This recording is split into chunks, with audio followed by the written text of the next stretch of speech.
Is it sane? Is it possible? Still I ask myself, are we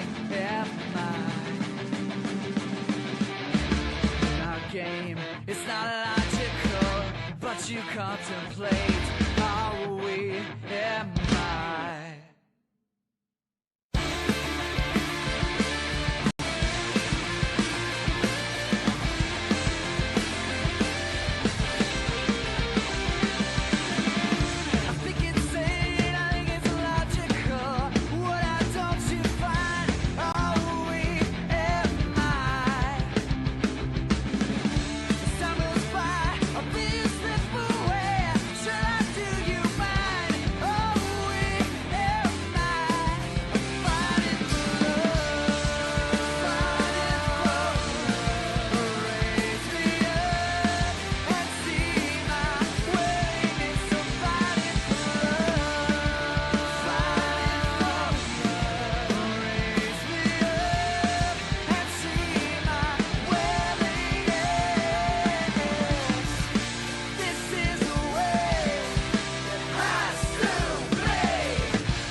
Just in time for Face Off. Good morning, everybody. My voice isn't fully back yet, but my energy is, and I don't think I have to blow my nose anymore, which is so nice. Face Off kicks it off, and Group B, which has been a chaotic group, will be decided, I think, by this game. Sweden, Slovakia. It's a matchup that we did not expect to be this consequential, but here we are. Now, listen, every team makes it through, but seeding matters, right? Your matchup in the first round matters. And, some of these teams are going to get a bye, which, hey, listen, here's a game I don't have to play and I win. It's great. It's beautiful. A lot of changes to the Swedish lineup, lots of things we got to talk about. But in the meantime, I just want to say good morning. Welcome. So happy to have you guys here on a Saturday morning. Producer Hayden's here. And Robert is here as well, waking up early. And this is my first of 2 streams today. And by the way, Jesse Blake's got a stream starting at 8:30 or 8:40 for the women's side. So I honestly, guys, we got a 3-stream day, which is a beautiful thing. Now, I want to kind of explain why this game is important as it's going on. Sweden, as you'll recall, won their first game against Italy. We were streaming that game. It was awesome. A surprise Slovakia victory over Finland kind of shook up what everybody thought the rankings in this tournament were going to be. And it turned Finland-Sweden yesterday morning into a must-win game for the Finns. And they won it. They won it handily. And it's led to a ton of criticism of Swedish coach Sam Hallam as the Slovaks break through and almost get a shot on Markstrom. Because players like Oliver Ekman-Larsson and Philip Forsberg for the first 2 games were dressed but barely played. I think OEL got 4 or 5 minutes yesterday. Philip Forsberg in the first 2 games has been on the ice for a combined 10 and a half minutes, which is insane. But the head coach, Sam Hallam, who only does international tournament said, well, I can't put Philip Forsberg in anything lower than the top 6. It's Phil Forsberg, dude. You can do whatever you want. Anyway, long story short, here we are today. Both of these teams are 1-1. Finland 1-1. And when Finland takes on Italy, and we expect Finland to win that game, they're going to be 2-1.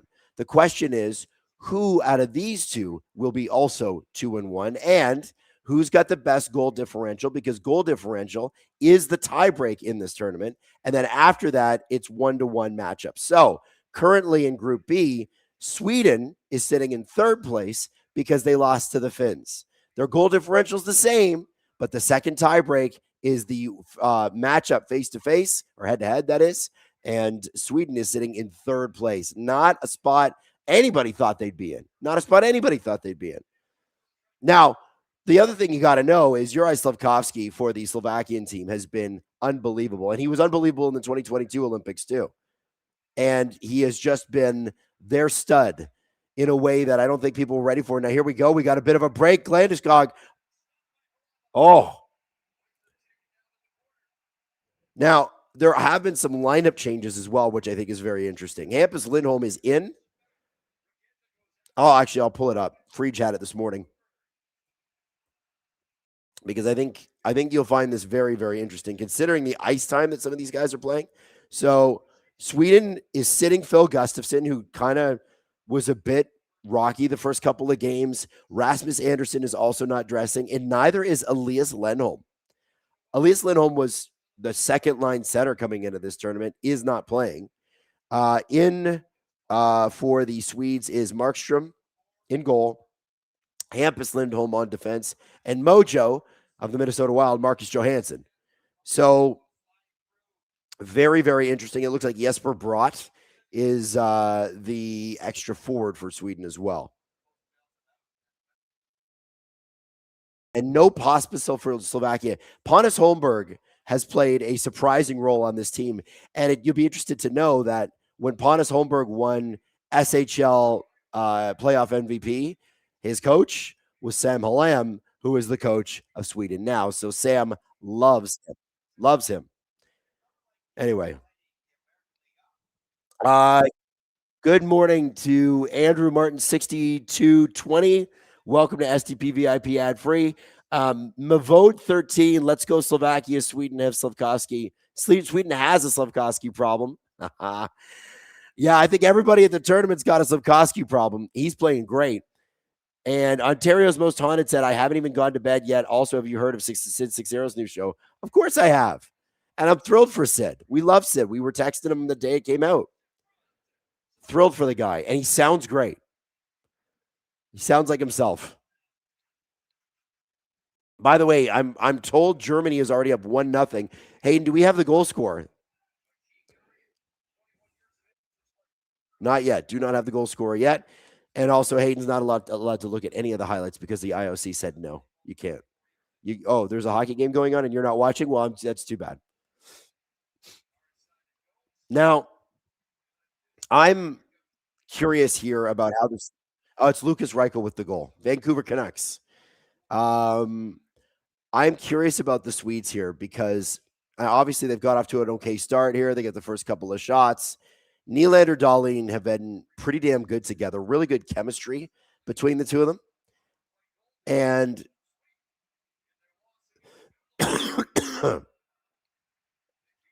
I'm trying to figure out where else their offense is going to come from. I've really liked the play of Joel Eriksson-Ek. He's been, harassing goaltenders and in close and eye to eye and butt to face and all that sort of stuff. All the things you need him to do. What I think Sweden needs to get are a few more shots in. And Landeskog, there it is. They're showing sort of what he did.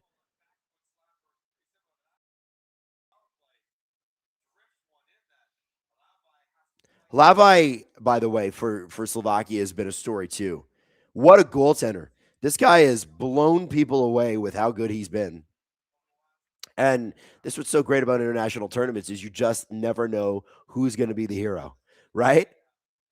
By the way, let's the fact that we've got this many people here on a Saturday morning, like genuinely, Why are you awake right now? Unless you are a fan of one of these two teams, are you just up? Like, what's the deal? What's going on here? Everybody, drop it in the chat now. Well, Hayden said it's his job. Yes, Hayden, that is your job. Now, Michael says, "Good morning, Adam. I'm having a beer for lunch here in Sweden. I'm finished, so I'm cheering for Slovakia." I love it. I would have loved to have been in a pub in Helsinki yesterday after that Sweden-Finland game. I think you guys in Finland probably had a pretty damn good time. Brandon says, "I haven't slept yet." My Tamoff says it's noon in Germany. MT says, "I have an early doctor's appointment." Jacob says, "Well, it's 10:17 p.m. in Australia." Man, even even when it's an early game, it's a late game in Australia. Canadian man says, "My dog has to go, so I'm up." Ellis says it's 3 a.m. here. You must be in the West of Canada. Sleepless in Saskatchewan. I work overnights. This is closing out my shift. I got to be the only. Oh, I like this, Caleb. I got to be the only person in Omaha up watching this game. You might be. I don't know how big hockey is in Omaha, but you might be. Oh, nice play. Now, here's the thing about international competition that can throw you. Sometimes you look at a goalie and there's stats in the NHL and you go, man, that goalie's having a bad year. But then they go to international competition like Jordan Binnington, and they're good. Jake Markstrom is not, by the stats of the NHL, an upgrade over Wallstead or Gustafsson. But he is Jake Markstrom. He has been spectacular in international tournaments before. So you can see why he's getting the start. And I think the Swedes might have a too many men call here. I think it is. They're going to go to commercial break, but I'm pretty sure we're going to come back with the Slovakian power play. So I wouldn't have started Jake Markstrom if I was Sam Hallam, but it sounds like Sam Hallam and I wouldn't do a lot of things similarly. I would have found a spot in the lineup for Philip Forsberg. Just throwing that out there. I do think it'll be fascinating to see how Markstrom handles this, because it is playing for his country versus playing for the Devils, who've been not good this year. We'll see. You can have a look at the lineup right there. Mika Zibanejad has moved over from the wing to center. He was largely sort of ineffective, I found, the first couple of games. Hasn't been a real factor. He's going to be between Landeskog and Raymond. Marcus Johansson next to Pettersson and Philip Forsberg. Now remember, Philip Forsberg playing on line 3. This head coach already told us, I don't like playing him below the top 6. Well, here he is. Probably some international pressure there. Holmberg retains his spot. Wenberg and Raquel on that fourth line. I guess the coach likes it. I haven't seen them do that much that I would be like, oh, we have to keep those guys together. Jesper Bratt being the 13th man wouldn't normally be a big deal, except for the fact that this coach doesn't like to play the 13th forward. Now, on the other side, Slovakia, Slavkovsky, Rudzika, and Tatar, Milos Klemen, Lucas Singal, and Pavel Regenda. And then you've got basically the same bottom 6 as you would expect for Avari, Nemec, Gannett, Cernak, Marincin, and Sarasnak are the top 6 defensemen. And yeah, so you've got some NHL talent in here, but I think what you're looking at with Slovakia on paper, like if you were to sim this 9 times out of 10 on, NHL 26, Sweden's going to win this game. But the way the Slovaks have played together in this tournament, look at this. They're about to go to the power play. We'll see if a guy like Jaroslav Slavkovsky can open the scoring here. He knows this. He knows Markstrom well. And they're in the same conference.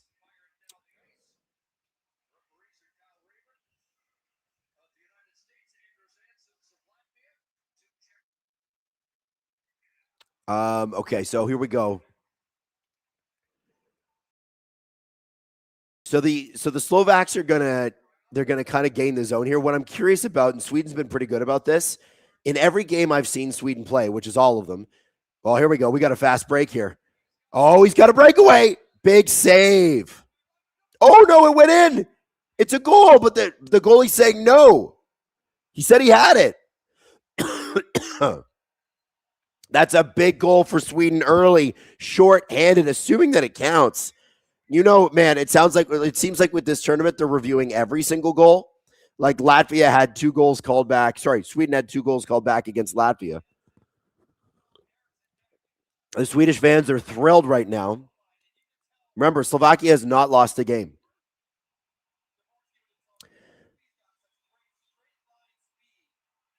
I think that could be goaltender interference by Eriksson Ek. I yeah. Hayden says that sounds like an Eriksson Ek move. Hayden knows he's a big Wild fan. I feel like that's impeding, but maybe Halavai just didn't get his glove down fast enough, guys. I don't know. I am surprised they didn't challenge that. Wow. Echo Charlie dropping 5 SDPN memberships. Echo Charlie, you rock. Good morning. Thank you for bringing more people in SDP VIP, which I will explain later. And Mavode 13, Habs fan, gotta rep Slav. Enough said. Yeah, well, fair enough. Oh, the Slovak score. No, that puck went in. The ref says it didn't, but I think that puck went in. It went off the post. They got. You show me that again. That went in, right? Ocular with the shot. Are we sure? Oh, it did hit the post. Oh my god. Oh man, I would have much preferred that gone in because that makes the game just so much more interesting. But that is the Slovaks' first shot of the game. Well, second shot of the game. Because shots against the post don't count as shots. Remember that. Pretty good, though.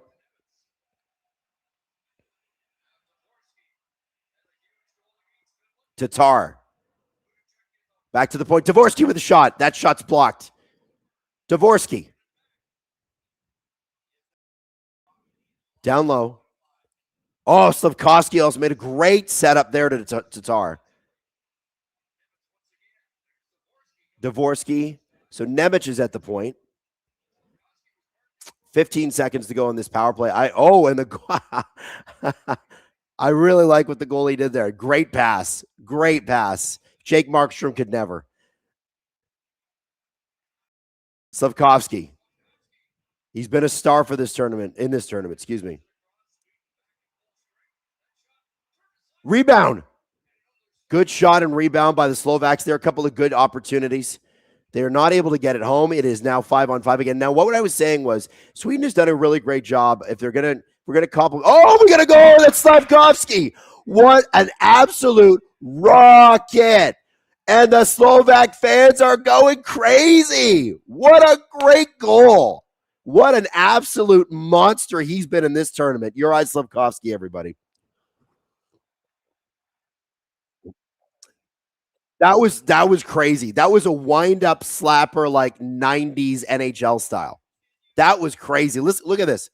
So Slavkovsky really has done a lot of work on this. Nemec sets him up beautifully. The pass is absolutely perfect. And Slavkovsky barely has to lean back and just crushes that. And he doesn't go short side. He goes long side on the blocker of Jake Markstrom. That's a monster goal. Juraj Slavkovsky is going to come back to the NHL after this tournament's over and go on a tear. You know it. Right in time for the playoffs for the Montreal Canadiens. Mavode 13 just gave me the a couple of looking pretty cool emojis. Yeah. Now, I was wondering about Markstrom, and I was trying to be open to Markstrom playing in this game. Based on his save percentage in the NHL, it would tell you it should be Wallstedt. But you know that hockey people are traditional, and they're like, no, we're going to go with the 36-year-old rather than the 22-year-old. I have to ask Producer Hayden. Producer Hayden, would you have put Wallstedt in? Because this is a goalie you watch all the time. You watch Gustafsson. He's looked shaky. Wallstedt, would you have played him today? Hayden says he would have started him as the starting goalie for the tournament. Well, there you go.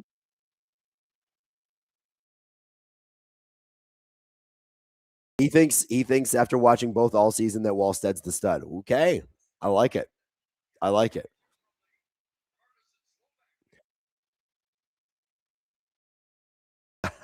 That was a filthy goal. I can't really say that was Hayden's right. Like, do you put it on Markstrom or is that just a really good goal? I mean, he saw it the whole way.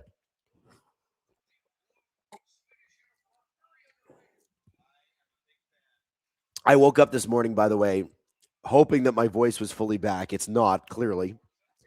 And I didn't speak much last night. I didn't say anything.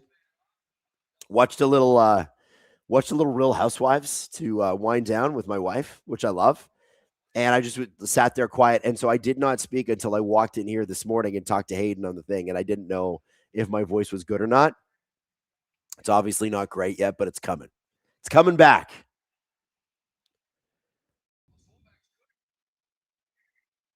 Hayden says it's a little Adam Walsh. Very true. Nylander out front. So, one of the things we're going to have to look for is the fact that Sweden, I think, is going to control a lot of the puck possession in this game. And that's what I keep trying to say, and I keep getting interrupted by goals. They've done a good job of doing that. They did it against Italy. Of course, you would expect that. They did a lot of it against Finland, too. The problem against Italy and the problem against Finland, Tatar's going to the box here. That's a trip on Eriksson Ek. And I don't know if Eriksson Ek sold that or not. Doesn't really matter.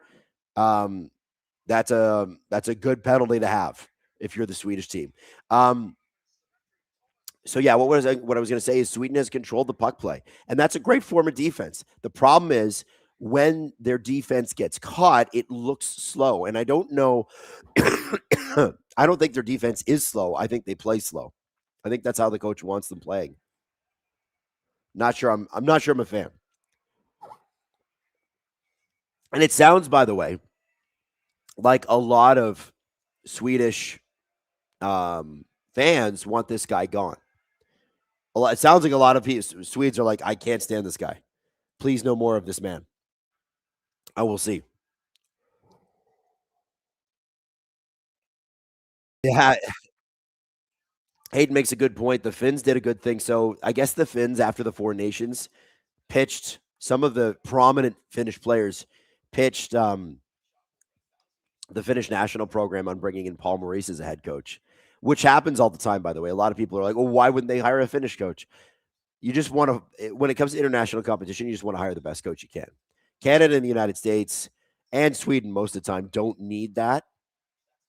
And neither does Finland, really. I mean, Finland, you could argue their best head coach is the head coach of Italy right now, Jukka Jalonen. He was the head coach of their 2022 Olympic run. I don't know about this call, by the way, guys. Remember what I told you, Jess or Hayden? Sold it a little bit there. I think you sold out a little bit. I think your boy Eriksson Ek sold that just a little bit. And good for him. If it worked for him. Hayden's not saying anything. Hayden says it's kind of like the Minnesota Bowl. It is. It is. By the way, Uri Slavkovsky just moved into second place in Olympic tournament scoring with his third goal. He's got 5 points. He's one behind Connor McDavid right now. And by the way, you know who's in fourth? Louis Boudon from Team France. Go, Louis. Team France had a good game yesterday.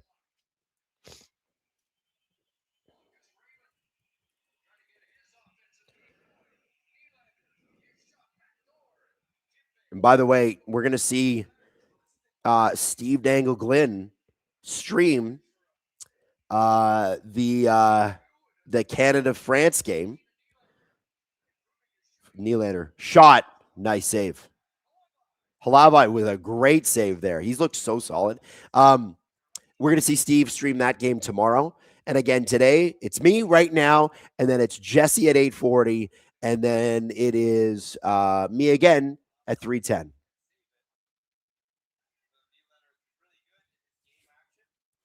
Stephen Wellsworth says 6:10 a.m. is not a normal hockey start time, and I do not care. Hey, I kind of like this. I don't mind this waking up early to watch a game. It feels like Formula One. It's fun. Rasmus Dahlin at the point. 1:14 left on the Swedish power play. Dahlin and Nylander have really driven a lot of the offense for Sweden so far. Great play in by Raymond. Halavai is able to grab that one. And look at Marty Marincin. Leaf great. Marty Marinchin. Daniel Hamilton said, I set an alarm to be here. So did I. How early was everybody up this morning? I was up 4:30. Second morning in a row at 4:30. Hayden says he was up at 5:50. You jerk. Hayden's at home on his couch with his cats.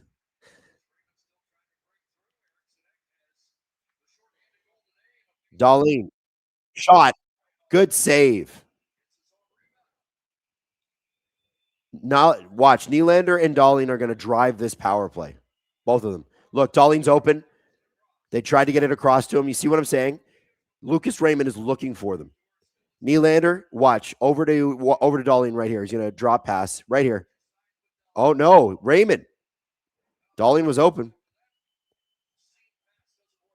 There seems to be some chemistry there. By the way, I was watching this hilarious clip from Buffalo Radio, a Buffalo radio station. They were talking about the chemistry that Nylander and Darlene clearly have. And they were like, wow, you know what? The Sabres should trade for Nylander. You know, Toronto's looking to do something bold. The Sabres should trade for Nylander. And they were talking about like, oh, Nylander with a shot. They were talking about how they would get the deal done. And the guys, for whatever reason, they were like, yeah, the Leafs would have to take Jack Quinn, and they would have to take who's the Josh Norris. Another save by Lavi. Wow. They're like, they'd have to take Jack Quinn, they'd have to take Josh Norris, and that's all they got to. So they were like, we'll take William Nylander, all-world hockey player. We'll give you guys that are overpaid and can't stay in the lineup. It was like, oh, man, that sure is enticing. Forgetting, of course, that William Nylander has trade protection and would be able to turn down any trade anyway. But I'm just going to tell you, Buffalo radio guys, if you wanted to trade for William Nylander, it's going to cost you an absolute fortune, as it should. He's an all-world player. Tizzy789 says it's not uncommon starting in your 50s to wake up at 4 a.m. Listen, I don't think that that's going to be the case for me. I don't know if you guys are morning people. I am not a morning person. Not a morning person. ABC said, what if Buffalo package centered around Owen Power? Yes, I think then you're talking. Let's start talking about Owen Power plus. Hayden, are you a morning person?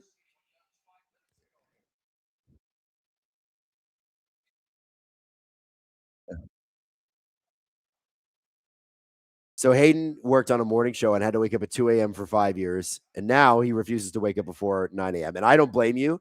Former morning show person as well. Not a time that I like to wake up unless it's for hockey. Good turnaround by Landeskog there. Raquel gets crunched by Tatar. Slavkovsky. The Swedes are all doing a full court press right now. Skating their what's off. Robert also just posted in the chat, definitely not a morning person either. But you know what? We're going to hold it together. We're going to have a good time today. Rob says, I don't feel right if I don't wake up before the sun is up. I can't remember the last time I saw sunrise. And you know what? Unlike other than, getting my daughter up for school. And I don't care. I like waking up with the sun up.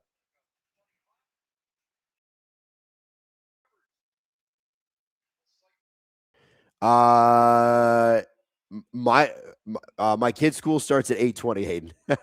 So you have to be there by like 8:10. That's where the teachers are all in the yard and stuff.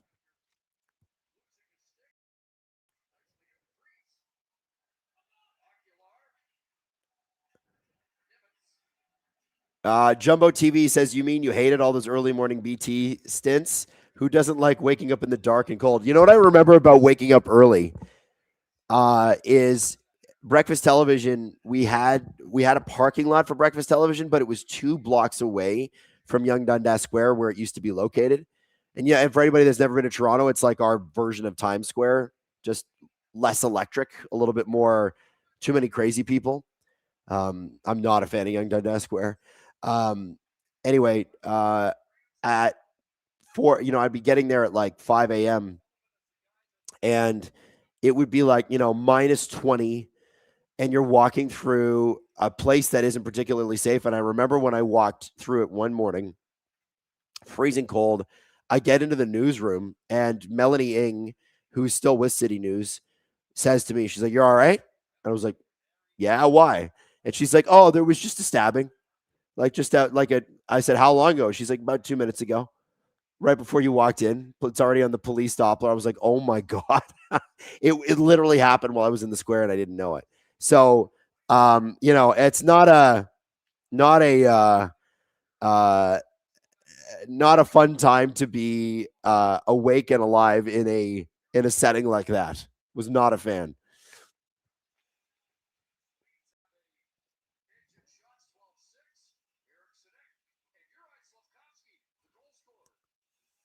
K1 says try working at Toronto East General or St. Mike's. Well, that's why I didn't go into healthcare. One of the many reasons. Um, Tizzy says Slovakia. You see people playing hockey outdoors in winter, not like Canada. Tizzy, I don't know what you're talking about. I've seen lots of people playing hockey outdoors in Canada. It's just the major city centers. It's hard to do, but like in my neighborhood, there's an outdoor rink like just down the street from me, and it is full from morning to night. And in fact, there's a from SDPN studio. There's a an outdoor rink just down the street there, and there are kids playing. I mean, there wasn't kids playing when I got up here this morning, but like every time I'm leaving, like it could be 11 o'clock at night. There are people playing on it. I think there's lots of people that love that. Bad Flips and Birdie says, Adam, you're a true warrior. 2 streams today and an early morning to boot. Thank you, sir. Well, thank you for being here. Thank you for being here. It's awesome to be here. Listen, it's the Olympics. I'll wake up early for that. Latvia tied the game. We're gonna get a goal score here in a second here. But yeah. Okay. He says he's gonna attempt pronouncing this name. Who do we got? Oh, Loch Mellis. Dan's Loch Mellis. Loch Mellis has been pretty good for them. He's one of their standouts.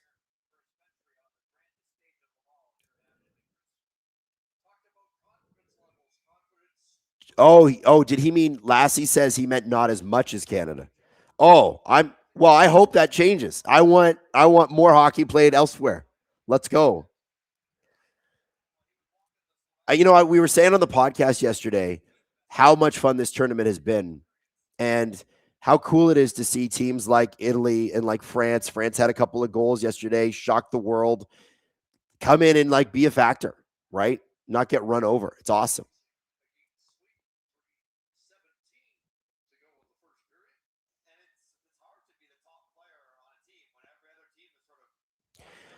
K1 says we have our weekly Chinooks in Calgary. Oh, Justin Fisher's up. What up, Justin? Why are you up so early, Justin? You don't need to be up this early. A Croc says, I would say Slavkovsky motivated our whole country to play hockey. I hope that's the case. I love the Slovakian fans. They're just a riot. I saw, the story about that guy that got arrested at the Slovakian hockey game. You guys are passionate. Nice couple of shots there. Markstrom good on both of them. 3:09 left in the first period. Okay, so Tizzy, they do not play hockey as much in Slovakia, but there is outdoor hockey in Slovakia. That's how I meant to describe it. Fair enough. Sorry, I completely misunderstood you, so my apologies there. 2-1 Deutschland. Looks like Germany just scored, and they're saying Kalbe with this. Is it Kalbe with the goal? Good for Germany. Uh, we've been saying that German jersey is the best looking in the tournament, and I think it is. I think it is.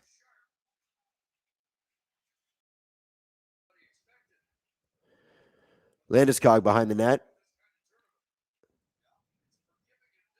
Justin is up because A, his dog decided she would like to go outside, and B, she also wanted to take his side of the bed. Well, good morning, Justin. It's good to have you here. Ekman Larson playing a little bit more this year, or this game. Weird coach from Sweden, man. Weird guy. Laukus 11 says, "How's Germany been doing anyway? I haven't paid attention to the results. Pretty good. They've been pretty strong. I think they're the consensus number 2 in that division, assuming the United States wins all their games, which I think they will."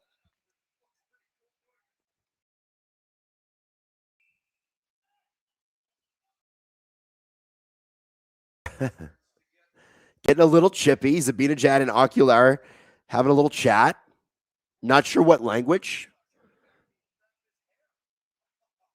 Darlene with the shot there, and it just kind of Lucas Raymond is pushing guys out. Oh, they're having some swings at each other. All right. I also like the fact that this tournament's chippy. Certain tournaments in the past haven't been, and obviously they're not going to fight, but I do like it. Dakota says, "Adam, are you excited for a double stream day?" Oh, hell yeah. Absolutely. United States this afternoon. We're going to have some fun.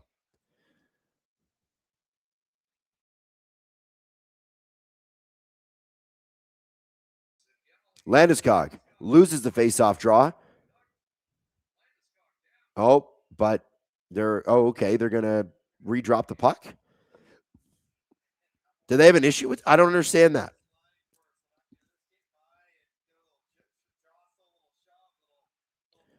By the way, it's so interesting on face-offs here. If you jump the gun too many times, it's a bench minor. So they don't just like kick you out of the draw; they give your team a penalty, which is quite the rule.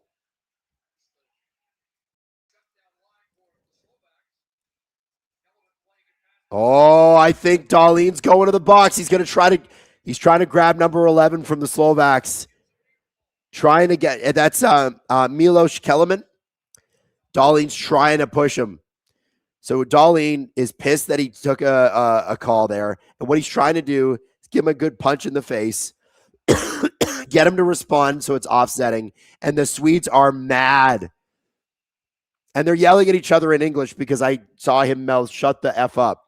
Look, this is Darlene's getting a penalty for that 10 times out of 10. Andrew T says, "Shout out to Matt Sundin." Hey, for any of the Swedish people watching right now, if you're watching from Sweden, I've heard that Sundin is on some of the broadcasts as like a panelist. Is that true? Because I would love to know what he's like on the air. He's always been very quiet in English.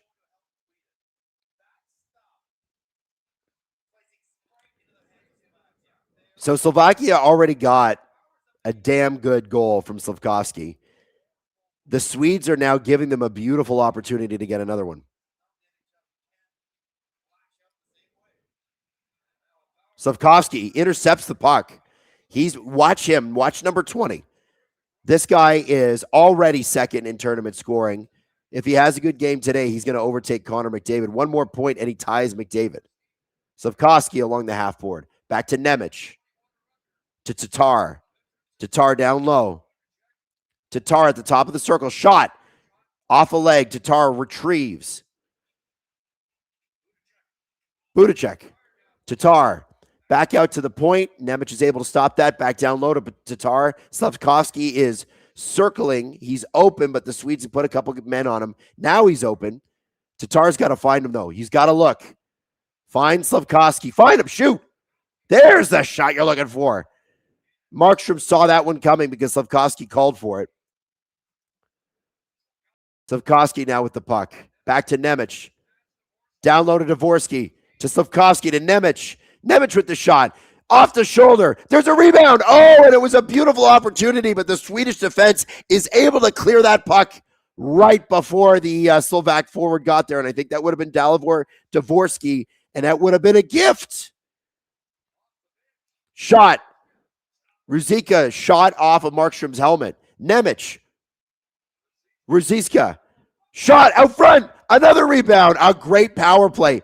And the Swedish defense, Forsling just pushed Slavkovsky into Markstrom and then continued to cross-check him. He's playing like the Gus Forsling from Florida that we know so well.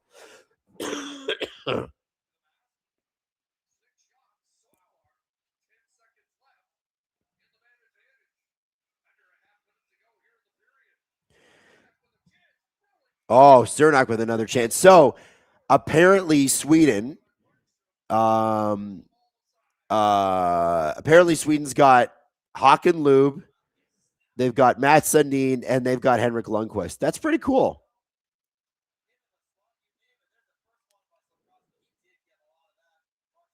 Emil Jalapeno. Hot water and honey, please, Adam. You know what? I actually had that to start the day. I don't think it's going to help. It's just, it is what it is right now.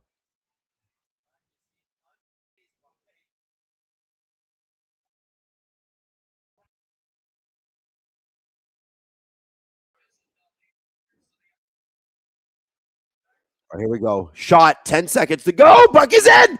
Oh, I don't know if that puck went in. The ref's calling it a goal. I don't think that went fully in. Puck's got to be completely over the line. I'm not sure that it went in. But the ref on the ice says goal. Ekman Larsson is pissed. He's saying it didn't go. You know Sweden's going to challenge this. By the way, that Dahlin penalty, regardless of how you see it, regardless of whether this goal counts, was amazingly damaging for the Swedish cause. When he went to the box, the shots were 13-6 for Sweden. Now the shots are tied up at 13. It was oh, that puck's over the line. I think that puck's over the line. That puck's over. That puck's over. That's a goal. That's a goal. That's a goal. Yeah, barely a goal, but it's a goal.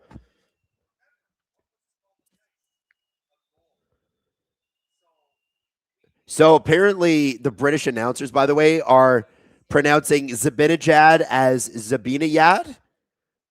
Zabinajad. That's probably how you would pronounce it in a Scandinavian tongue, because they're known for their soft J's. Like, Jyrkilume from Finland. Yeah. Now, I know they're Nordic, not Scandinavian, but you know what I'm saying?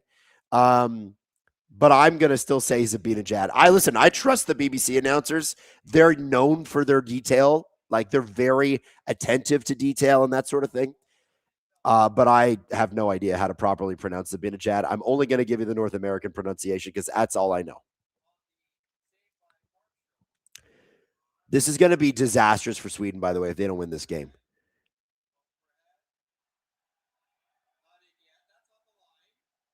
That's in. That's a goal. Because remember, the entire puck has to be over the red line. The entire puck.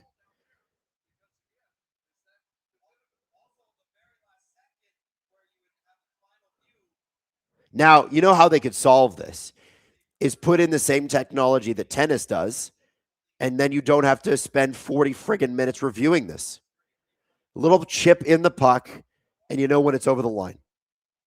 Chip in the puck, chip in the ice. All right, let's see. Now, the call on the ice is goal. So they have to see conclusive evidence that it's not a goal to overturn it. Let's see what the ref says.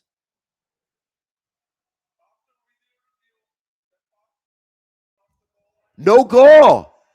They say it doesn't fully cross the line. Wow, and the Swedish fans are going crazy.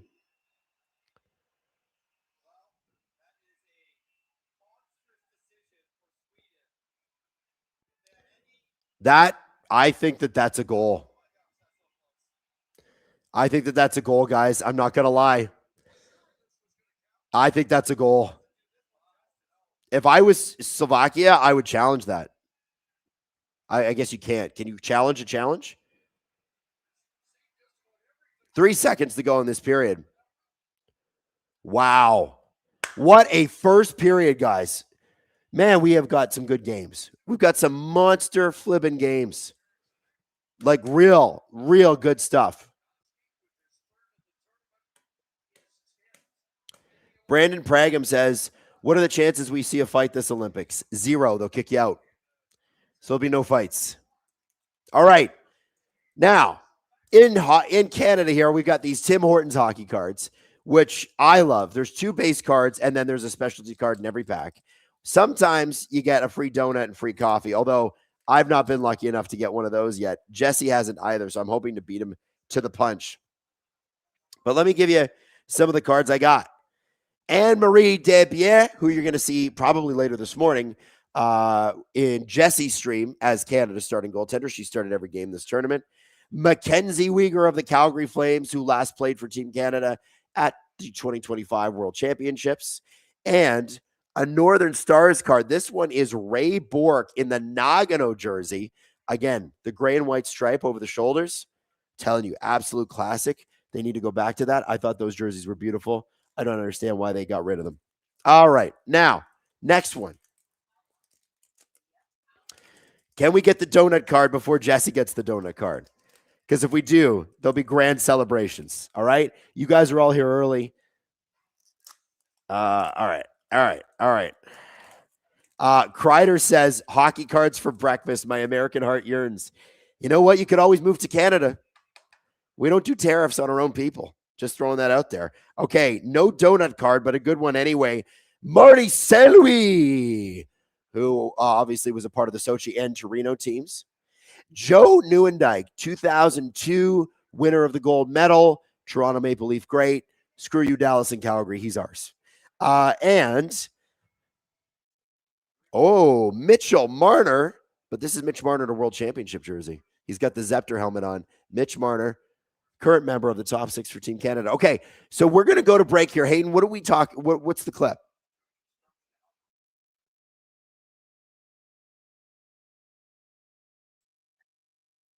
You guys will love this. It's an announcement from Chris Johnston. He's got a little excitement for you. We're going to play that for you, and I'll see you back here at the beginning of the second.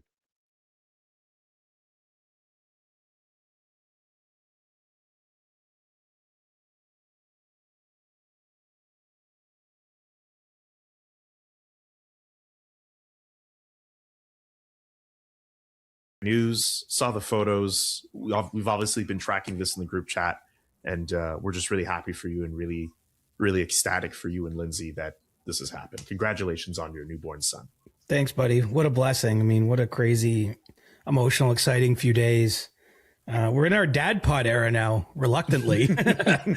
Well, one half of us is a dad. I was thinking, though, I'm going to be insufferable if I'm saying all the stuff that's really on my mind, because I'm going to be wanting to talk about dad stuff probably more than maybe the audience will tolerate. But you always worry about the audience not giving a damn about what you're talking about or what you're into. The truth is that we are very much into that, and we are very much here for your fatherly era, CJ.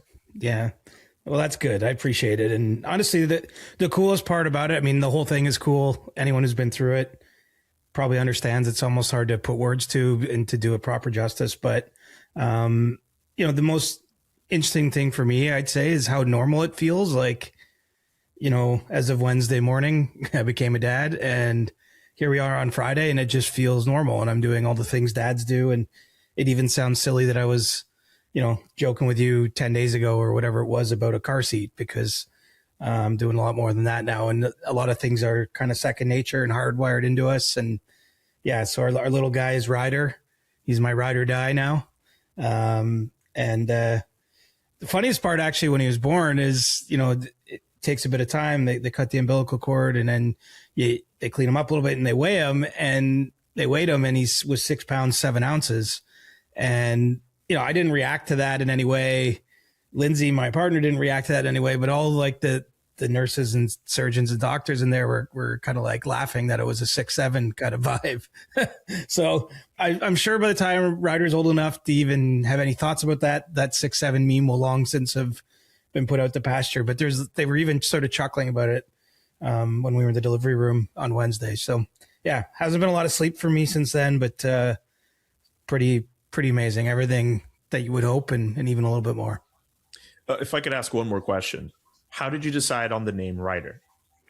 Well, contrary to all my friends in hockey, it had nothing to do with Michael Ryder. I got a few of those texts along the way because, I got a lot of hockey folks on my phone. That name did not cross my mind once, but I'm mad that it didn't, because that would have been hilarious. And respect to Michael Ryder, but no, that wasn't an influence. A few golf fans out there wondering if it was tied to the Ryder Cup. Was not. I don't know. It was one of those ones, I think. this will sound a little out there, but you kind of like, obviously my partner and I create the kid, but then you almost feel like the kid chooses you in a way, or like the kid chooses its name. Like I can't quite explain that phenomena, but we both sort of batted around names and we decided on that one probably a few months ago. We didn't tell anybody, no close friends, no, because it's weird. The odd time a stranger would ask you, and I was like, I could probably just tell this person because it's not like it's going to get back to anyone that would matter. Like if you have an idle conversation, say with an Uber driver or something. But I never wanted to put it out in the universe. So we never said it to anyone but each other. But basically, it's not a good story. But we did do like a dating app game with names. And I believe where you literally swipe right, swipe left on names, and each person in the partnership does it. And then it tells you which names you agree on. And we only had about 8 names, I want to say. And then we did this very early, like the point where you don't even realize it's like an actual human quite yet.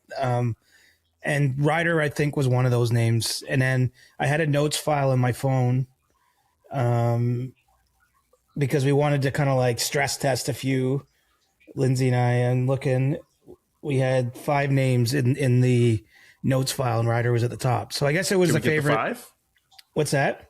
Can we get the 5 names? I don't think I should because I haven't cleared that on the home front. So not that it's like, I don't know. But who knows? You never know. You got to take care of home. But I mean, nothing crazy in there. But we had 5, but Ryder was the first one listed. So that's been that's been the favorite, I guess, all along, and it fits him too. That was the only thing we held off on, is we wondered if we saw him, we feel different. But no, he got that name pretty much right away. I've already filed his birth certificate, so that's how sure we are.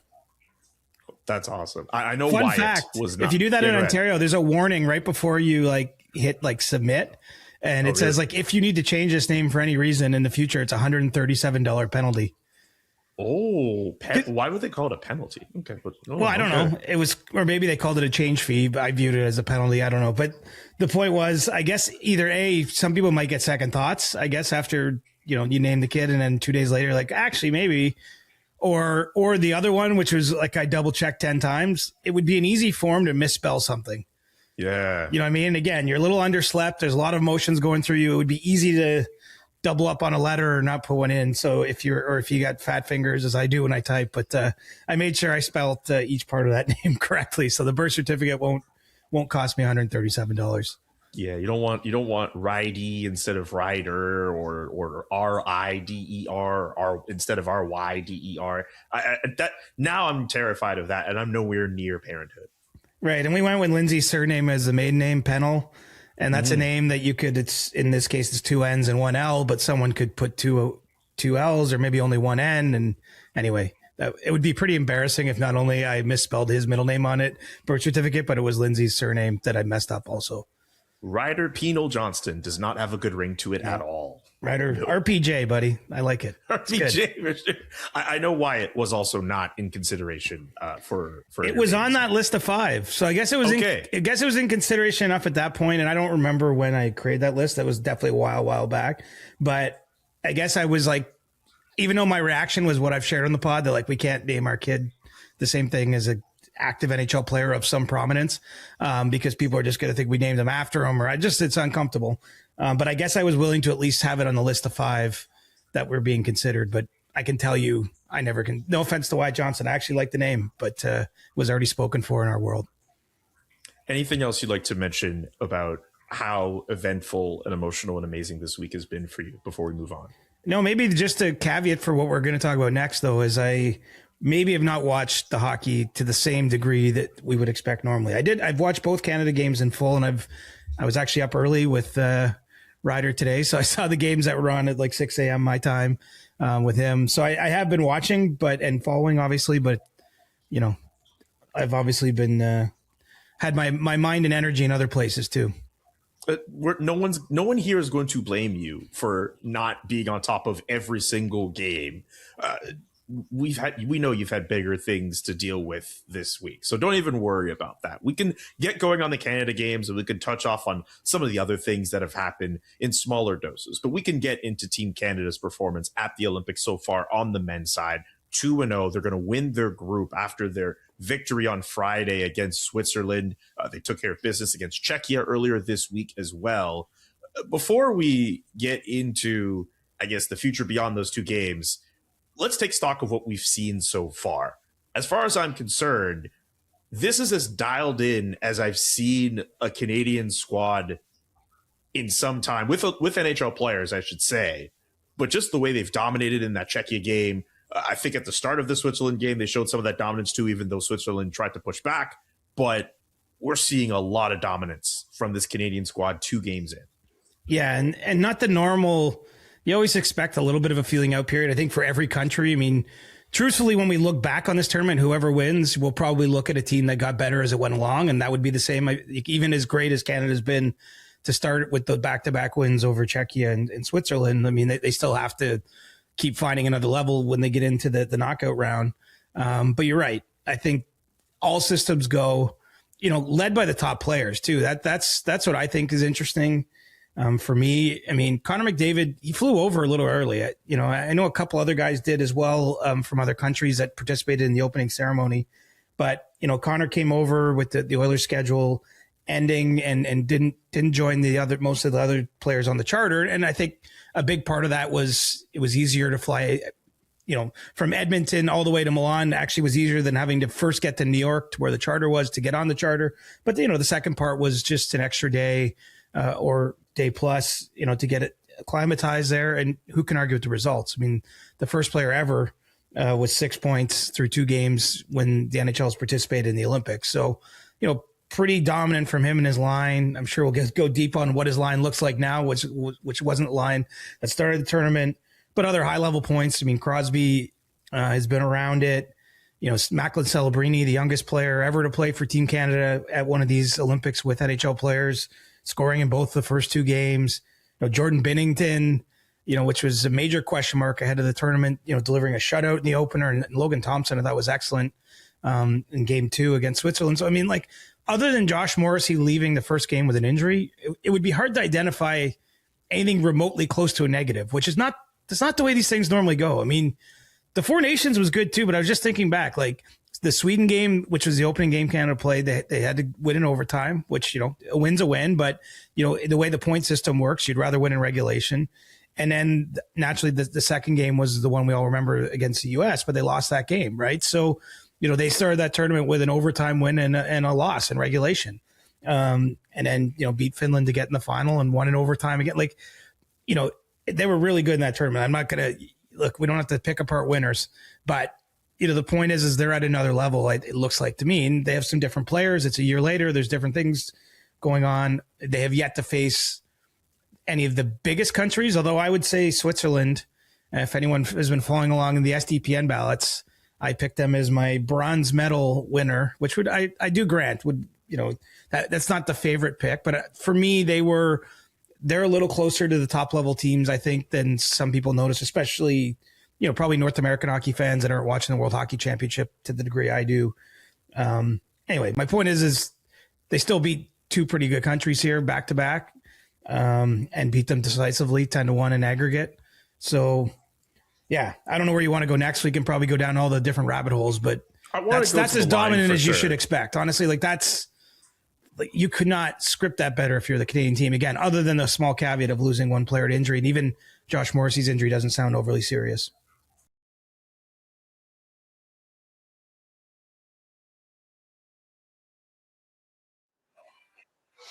All right, we're back for period number 2, everybody. Now, period number 1 had lots of drama. If you're just waking up, the Swedes did score to open the game, but Slafkovsky, again, 3rd goal of the tournament, scoring for Slovakia. And then it looked like Slovakia had the go-ahead goal in the waning seconds. It was called a goal, but they reviewed it, and the puck just barely did not cross the line, according to them. Now, I looked at it several different spots, and even the announcers on the broadcast were surprised, along with myself, that wasn't a goal. But it wasn't a goal. So I guess it's what we got. Now, good morning. I'm so happy to have you guys all here. I realize it's early on a Saturday morning. But we're hanging out. We're doing our thing. I got my tea and lemon, trying to get this voice back. I don't think it's coming back today. I just don't. We'll see about this afternoon. Remember, I'm going to do USA Lat. Is it Latvia? I don't even know what's USA. Who's USA even playing this afternoon? I'm pulling that up. USA is playing on the 14th. Denmark. There you go. Canada, France tomorrow morning with Steve. And by the way, this morning, Canada, Germany at 10:40. I think Canada. Yeah, Canada, Germany, 10:40. Yeah, so we got 3 streams today. Jesse's going to be doing the 10:40 stream. I thought it was 8:40 for some reason. It's 10:40, and then I'm doing 3:10. So it's going to be an all SDPN day. KA says, you look and sound like you need to go back to sleep. You are trying, though. Do I look tired? I don't feel tired. I feel awake. I feel totally cool. It's the voice. It's the voice. And it's not, somebody said, that sounds like laryngitis, Adam. No, I don't think it is. It's just a cold that got into my throat.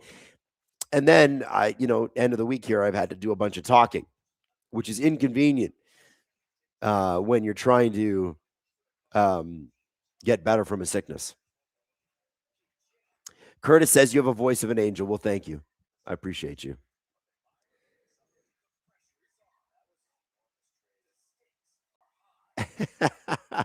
Reed says you look old and tired. It's okay. It happens to all of us. Well, thank you, Reed. Wow. What a lucky guy I am. Yeah. Happy Valentine's Day to you too, Reed. And by the way, happy Valentine's Day for all the lovers out there. We did, my wife and I did a bit of our Valentine's Day last night. I got a bunch of cool treats and we hung out and we watched Real Housewives like a true married couple.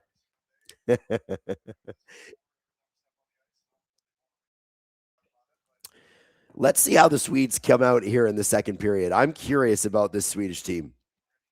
They have not been playing great. I don't like the way they're coached. Clearly missing Leo Carlson a little bit here too. Although you'd think with this coach, he might not even play him. K1 says laryngitis is officially just the swelling of the larynx. So, well, maybe it is laryngitis. I don't know. Probably would help if I stopped talking so much, but it's not really possible right now. KA says, where can we watch the game? If you've got CBC Gem, you can watch it for free. It's also on Sportsnet Ontario. And in the States, probably on Peacock.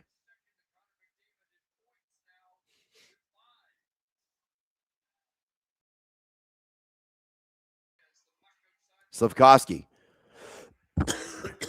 trying to break in over the line. And we got a penalty already. It's on Sweden, I think. And I think it was because Slafkovsky might have been tripped coming across that blue line. Already, huh? He's looked so good. It's crazy. And that's Lucas Raymond, too. That's no joke. That's a damn good player.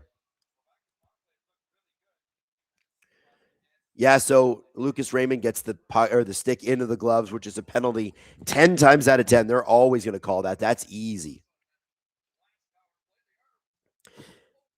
Now, Slafkovsky, or we thought there was a power play goal at the end of the period in the first, but obviously that goal was called back. Slovakia looked actually really, really good on it. Really good. Surprisingly good. Oh, Tatar sort of mishandles that puck, but that's okay. Crosses the blue line anyway. Eriksson kind of let him by. Shot and a big save by Markstrom, who was the surprise starter today. Let's be honest. Now this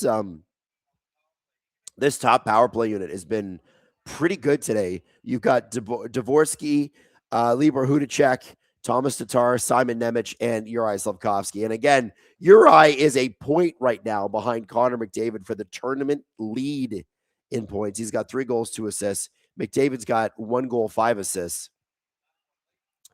This is a tournament that's quickly turning into the Uri Slavkovsky show.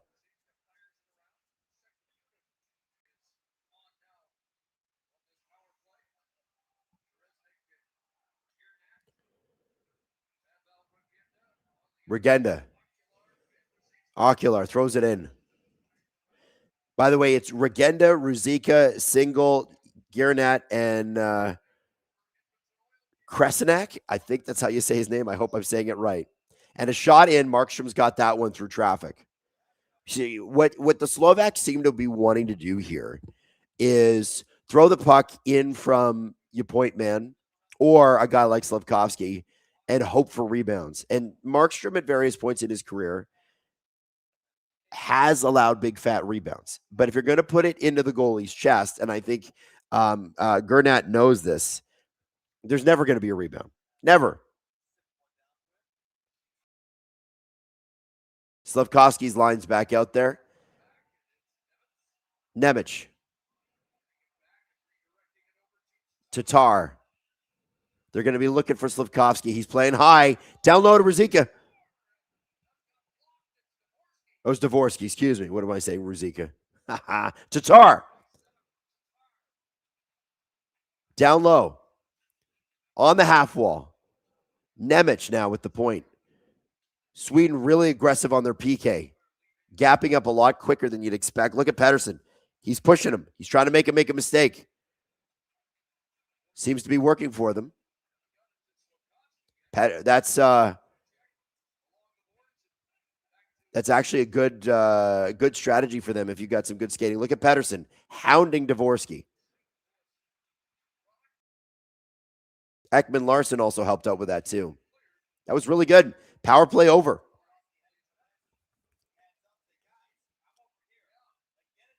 Slavkovsky did not get the puck that entire power play. That's unacceptable. You know what that looked like? It looked like a Leaf power play where they don't pass it to Matthews. Like, what are we doing here?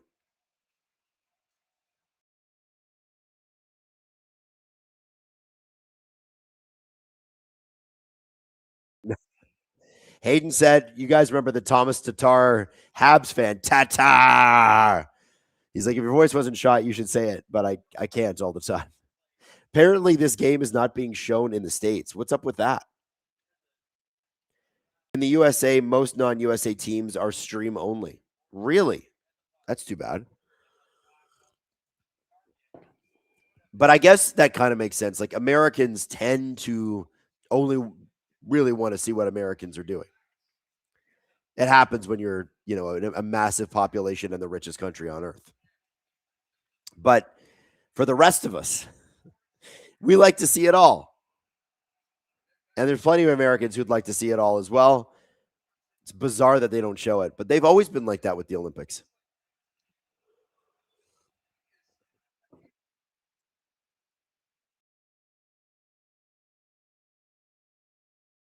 Hayden said the American broadcasters set up that they don't stick with a sport unless there's an American threatening for a medal. And you know what? I can sort of understand that from a live broadcast perspective, just because Americans usually win the most medal at the summer and they win the most medals at the winters. And so I can see why Americans would sort of expect there's so many medals that they win. I can see why they have to jump to, hey, there might be an American in a medal contention here. Canada, we just play the event because we figure that people just want to see the event because they like the sport, which I think I like that better, but I understand the American perspective.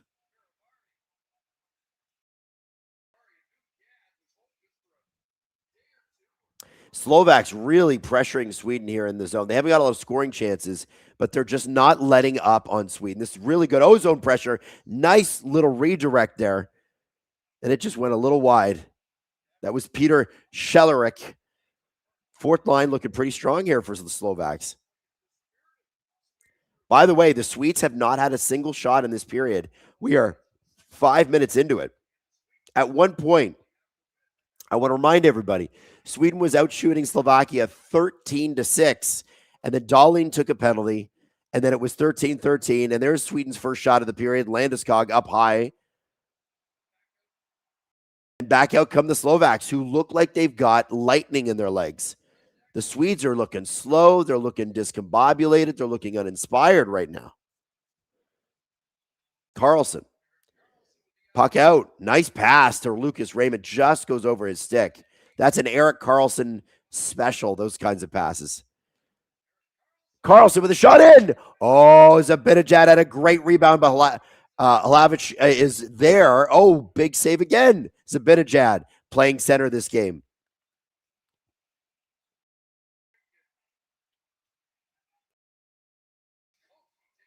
Koch throws the puck in.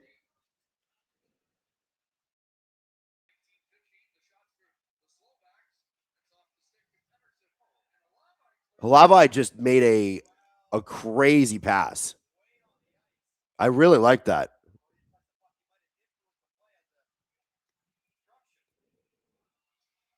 Sweden starting to look a little bit stronger here. Starting to get their legs back 7 minutes into this period. Oh, big play out front. Sweden had a beautiful opportunity, but the Slovaks are down in front of their goaltender.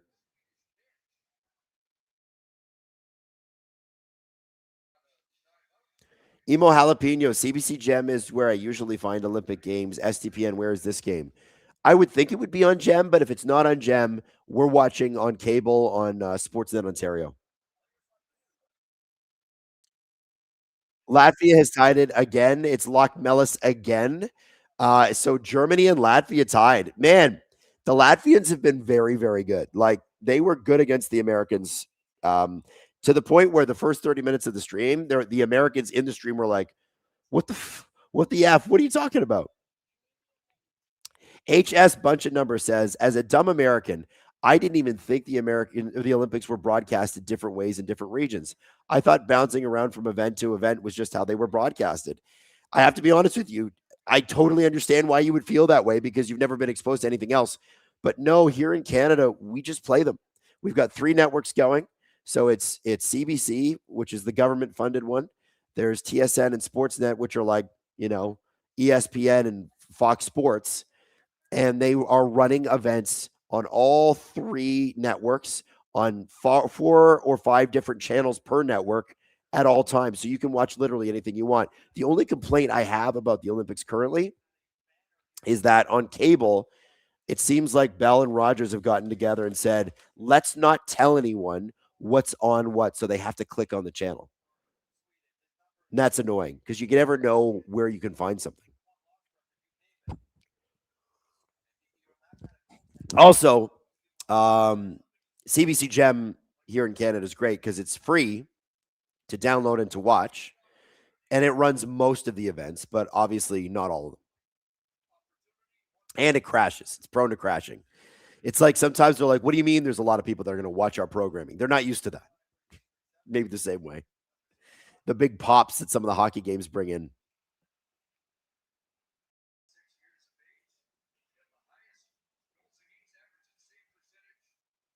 Shots are 19-17 now as Sweden comes on here 7 minutes into the period.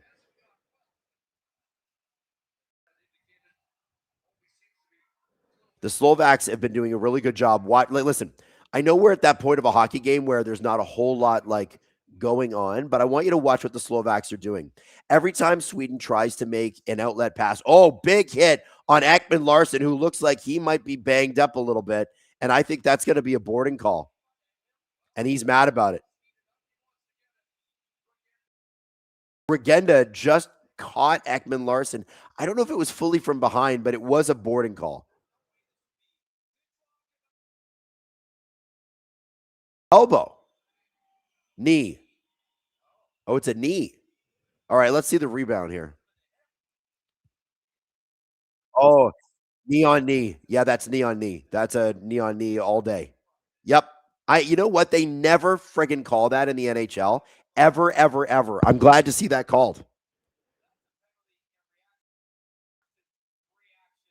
That's cool. I'm glad they called that. Mike Johnson doesn't think that should be a penalty. Oh, and it's a goal immediately. Kempe with a big shot. Great face-off win by the Swedes. Dahlin, who is, along with William Nylander, really driven this Swedish power play and the Swedish offense, gets the puck over to Kempe. And oh my God, did he wire that thing? Wired that thing.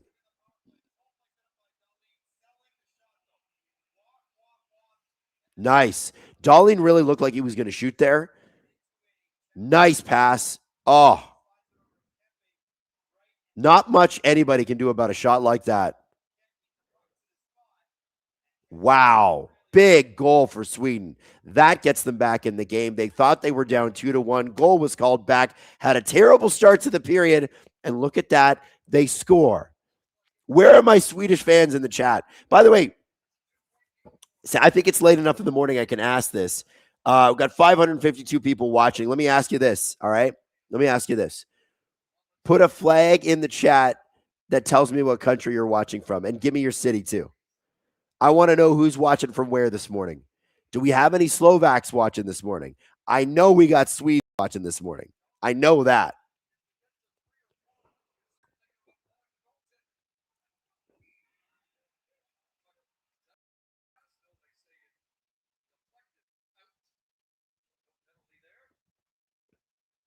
Drop a flag. Oh, we got Athens. We got Canada, of course, Toronto.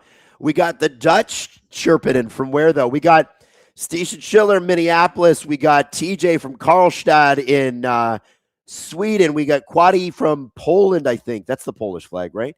Helsinki, Finland, Myrtle Beach, Chicago, Illinois, Long Beach, Barrie, Ontario, Woodstock, Ontario, San Antonio, St. Louis, Great Britain, Halifax, West Salem, Milano, Port Hope, Nitra in Slovakia. Good. We do have a Slovakian. Oh, we got a player down. And that is in the face. That's Simon Nemec.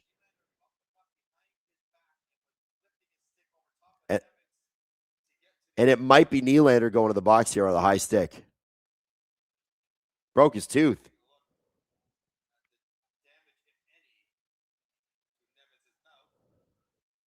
Now, it's usually blood that leads to this. Nemec is in pain, but I think he chipped a tooth here. So it's William Nylander to the box. 2 minutes. And the Slovak power play was very dangerous.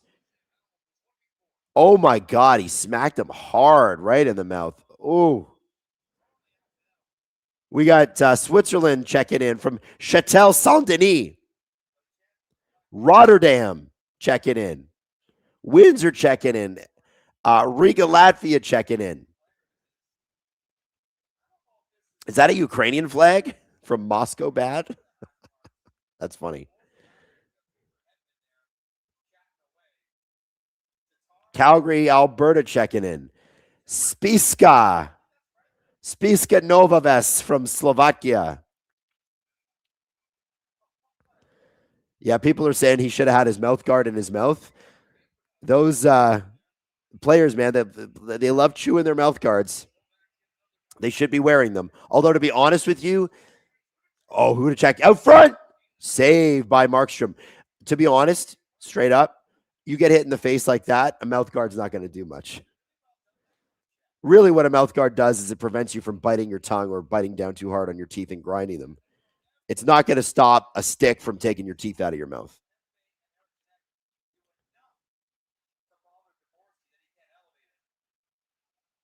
Dakota Parent says, oh my God, I opened my first few Tim Hortons card packs and I got the free donut card. Make sure you're back at 10:40 to brag to Jesse. Oh, little opportunity there. Eriksson Ek almost took care of or took advantage of a bit of a sloppy Slovakian play, but here come the Slovaks who've looked very dangerous at points in this game.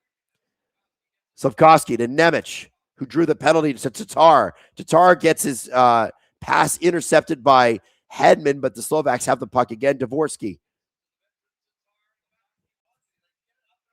Dvorsky back to Simon Nemec. Slavkovsky at the blue line. Big shot, and Markstrom with a save. Did you like that? I sound like a 14-year-old. Oh, my God. My voice is just a mess. Steven Schiller up early to take the kid out of hockey practice, so I figured I'd listen to hockey with Gripper Nation. Let's go. 48 seconds to go.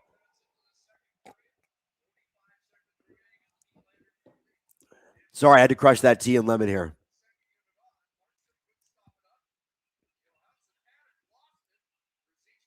Ruzicka. Oh, puck dribbles out. Swedish player's got a broken stick. It's going to be a very quick 5-on-3 shot. Markstrom with a save. 23 seconds to go. You have to wonder if the Slovaks will put their second power play or their first power play unit back out there just to get Slavkovsky back on the ice. Panexa Music says, I'm from Melbourne. Hell yeah. Hell yeah. Love it. We got a few Aussies in the chat tonight. We always have Aussies in the chat. Always, always, always.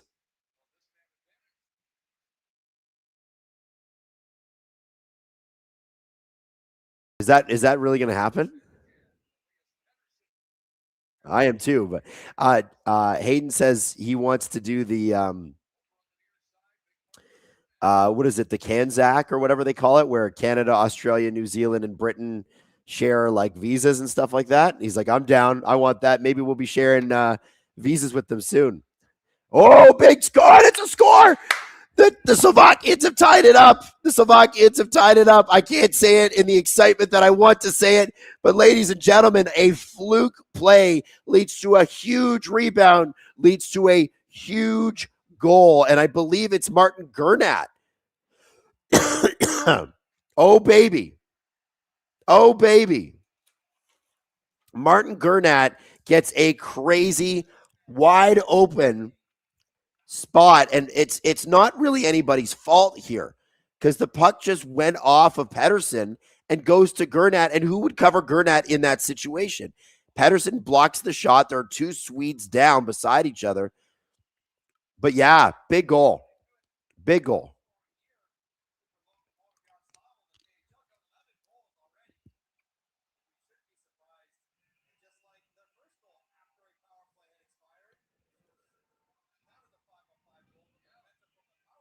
Wow. So, you know, what's been great about this game, and we've got, for the streams that I've got to do, we've got some great games, like awesome, awesome games. This one is pretty special because this is just like the first couple of games I did, you know, Italy versus Sweden, you know, that's a game where you're like, well, if the Italians score, that'll be the story. They scored twice, and at one point they had the lead. That's crazy. Then you got Sweden-Finland, which is always an incredible game. USA-Latvia, it was a good game. Latvia played hard. I don't think they played bad, but USA is obviously like overwhelmingly strong. This game, I think, is close. This is much closer than Finland-Sweden was. And remember, this Slovakian team already beat Finland, and Finland beat Sweden. Uh-oh. Look at all the Swedish fans. They are there in force.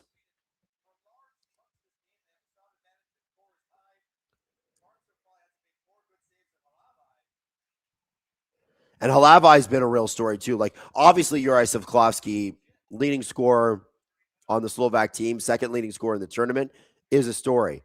But Halavai has been stood on his head against Finland, has been great tonight.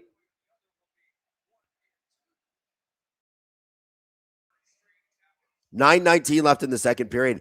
This game, I think, has had the most back and forth. There's been times in this game where Sweden has really grabbed the bull by the horns. But I would say more lately, it's been the Slovaks coming on because they don't give up. They don't give up.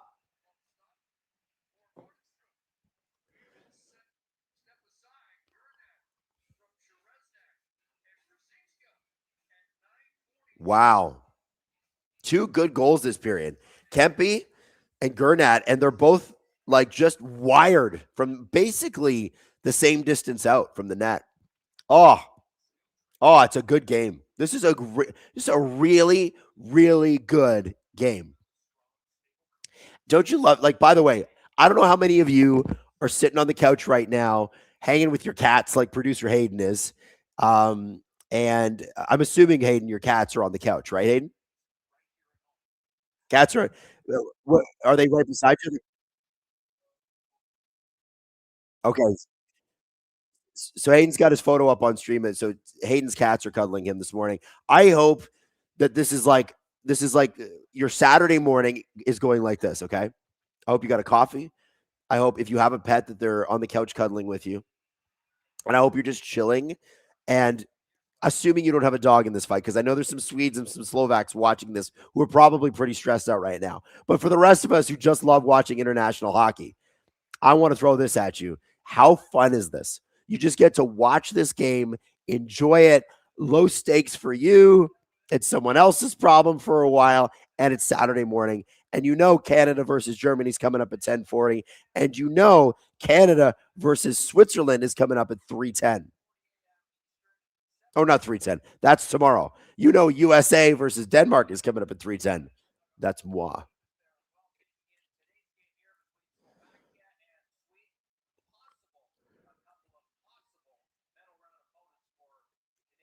Zuvich says, I'd forgotten how great international hockey is.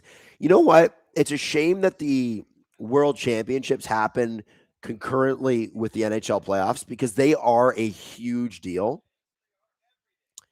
The Spengler is a big deal. The Halinka Gretzky tournament's a big deal. But they don't get a lot of play in North America. Like TSN runs them. But they don't get a lot of play in North America a lot of the time because it's either the World Juniors are happening or the NHL playoffs are happening. It's hard to pay attention to both, you know?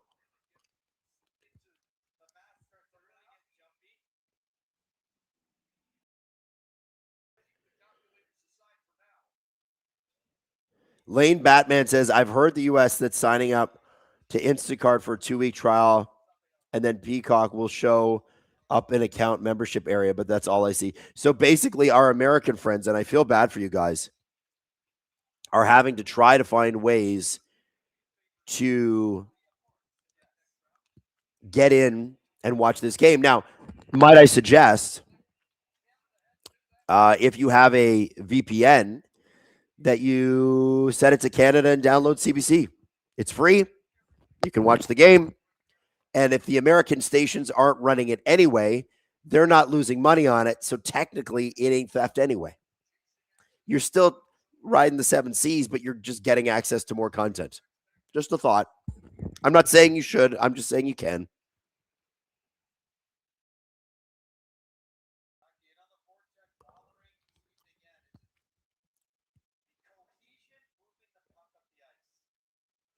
Now, this will be, I don't know what to do next year. If they do something stupid, like go back to the All-Star game in February, it's going to be such a letdown. But in 2028, we are getting a World Cup of hockey. And I hope what this is doing is it's reminding NHL management that we don't need to see only NHL players at the World Cup of hockey. World Cup of hockey can be more than 8 teams. World Cup of hockey can be more than just NHL players. We just want to see a legitimate, huge tournament. And what I was saying on the Steve Dangle podcast yesterday was by only allowing there to be 8 teams, and by the way, when they had the 8 teams at the last tournament, one of them was an under 23 North America team, and the other was a team that was amalgamation of like 6 different countries from Europe, which was so dumb. If you have a legitimate World Cup with legitimate teams, some of them don't have any NHL players on them, like, Team Italy in this tournament, you're acting bigger. If you have a team with some of Europe and some North American kids on it, you're basically telling the world that your sport's not that serious, that you're not that big, and that this isn't a sport that the whole world could get behind. If the NHL plays this right and really grows the game, they can become an international brand, just like the NBA is, just like the EPL is. And then you're unlocking markets of tens of billions of dollars. This is to the NHL's benefit to do. I just don't know that they have vision there. I just don't know.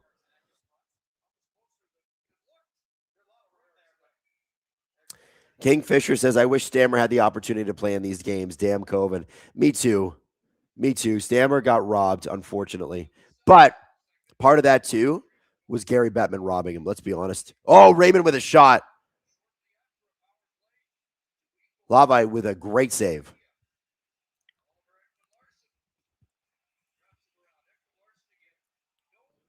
Puck flipped out by the Slovaks. 6:39 left in the second period. Shots are 24-21. And there's an offside here.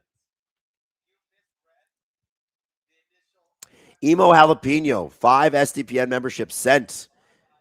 By the way, people are saying, well, no, this would never work because of time zones. Lib, or IB, EIIB 9123. You ever watch the EPL? You ever watch Formula One? If the sport's big enough, people will just get up and watch it. Doesn't matter. Shot. What a save. Darlene with a monster shot. He's been good all tournament.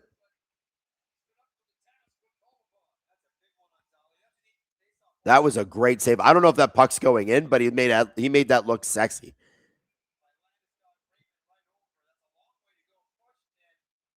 He didn't know where the post was. You got to make that save. You could tell he's dialed. He's locked in. This Slovak goalie, he's a story, man.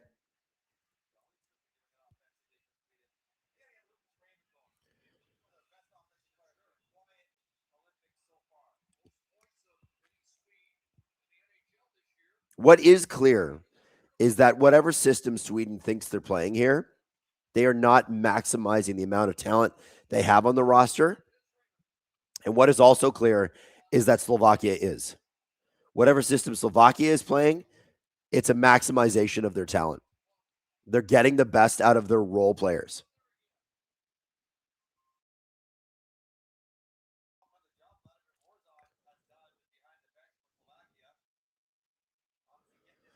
Justin says Sadler's the only one sport in the world that has streaming and zones things figured out, and it is Formula One. But Justin's right. Formula One does have that figured out. And what could happen, because Alan Walsh has told me many times, the NHL is coming to Europe, and it's probably going to happen in the next 10 years. He sees a team in Stockholm. He sees a team in Paris, in London, in Germany. He said they're coming. There will be a European division. And when you think about it, it kind of makes sense. Oh, here comes Slavkovsky. It was Ruzicka. Oh, and Ekman Larson cut him off. Really good defensive play by Ekman Larson. Really, really good. That could have been super dangerous. Those are not the players you want on a 2-on-1 in this tournament. Patterson scores. What a great goal by Elias Pettersson. Vintage Elias Pettersson.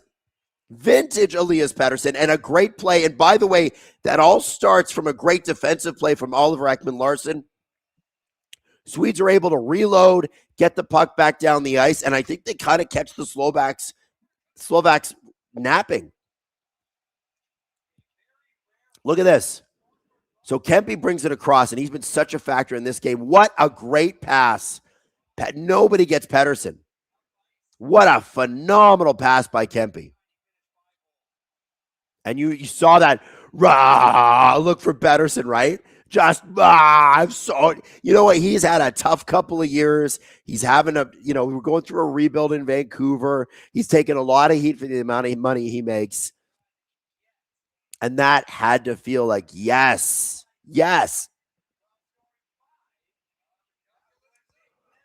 Now we got an interesting game.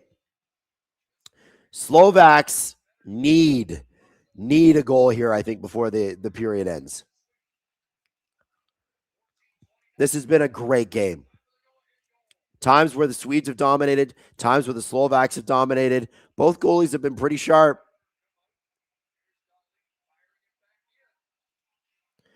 Travis O'Halloran makes a good point. Oliver Ekman Larson and Philip Forsberg were on the ice for that goal. Maybe they should have been playing them more.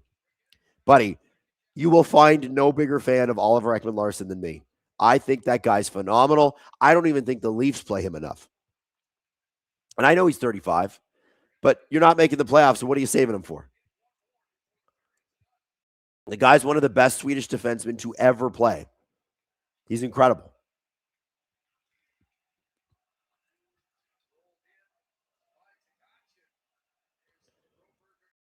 Leonard says the Latvia 2-2 game with Germany is also great. Hey, how great for Latvia to be tied with Germany. They played the Americans hard. I don't even think they played bad. I think the Americans they're just overwhelmingly good. Apparently the Swedish fans are really loud in there. One thing I will criticize about the broadcast is that, the announcers always talk about in these games how great the atmosphere is. And they just have not done a good job of miking up the stand, the studio, or the crowd. Like, you don't get a sense from the crowd of how loud they are, what chants are happening. You're not getting the atmosphere. I think we need that.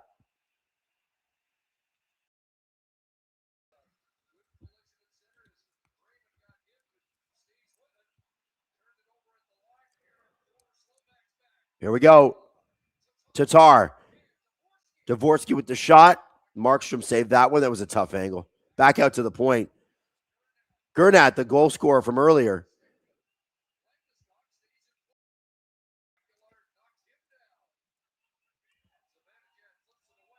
I think this is going to be an icing for Sweden, on Sweden. And it is, as Cernak collects that.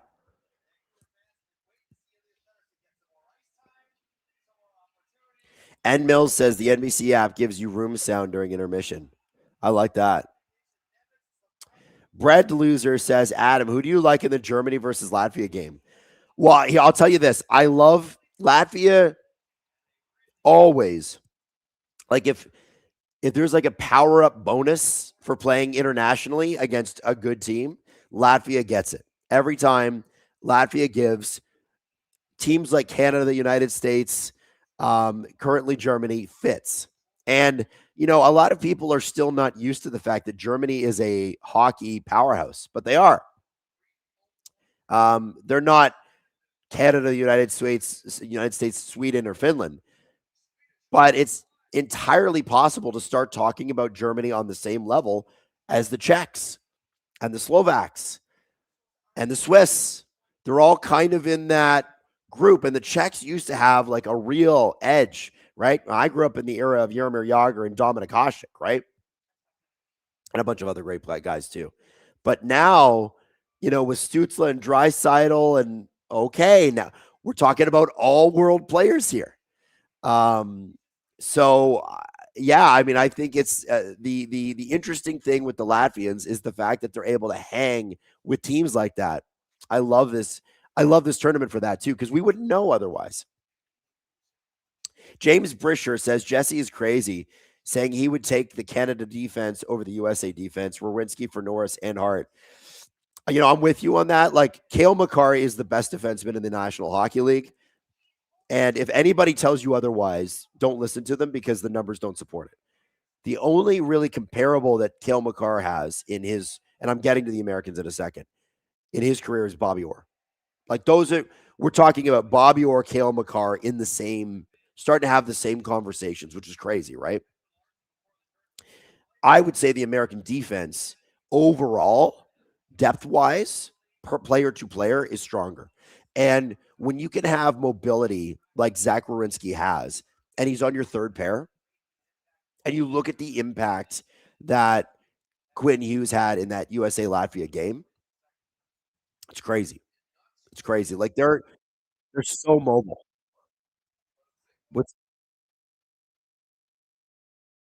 Yeah, Hayden said Canada's got the best defenseman, and then USA has second and third. And I agree. Nemec across shot.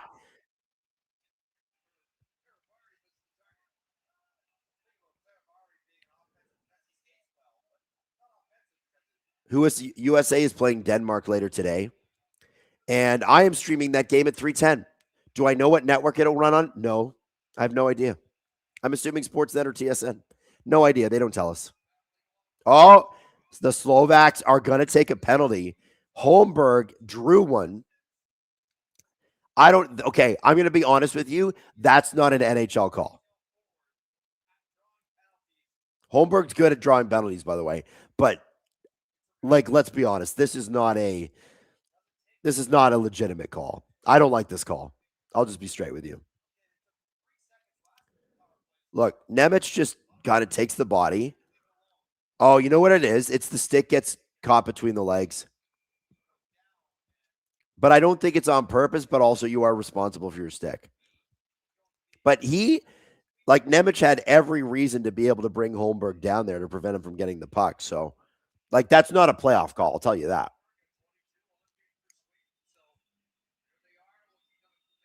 Ostino17 says Pettersson's trade value just went up. Yo, listen, NHL GMs are very what have you done for me lately? If he has a good rest of the tournament, Pettersson, yeah. But maybe then Vancouver wants to keep him because they're like, well, we want him to be that good. We want him to play like this for us.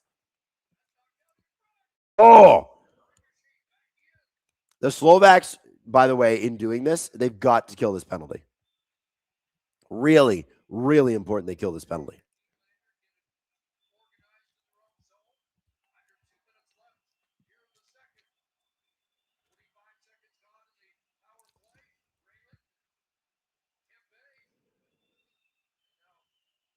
Let's see that Slovak PK turn this away. Oh, good save.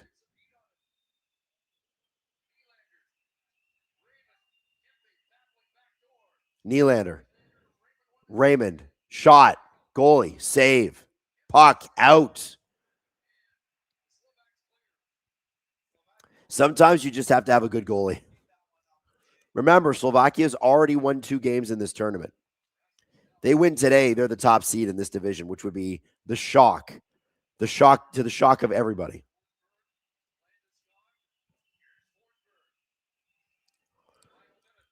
Listen to the whistling. I think that's the Slovak fans. Can you hear the whistling on the broadcast?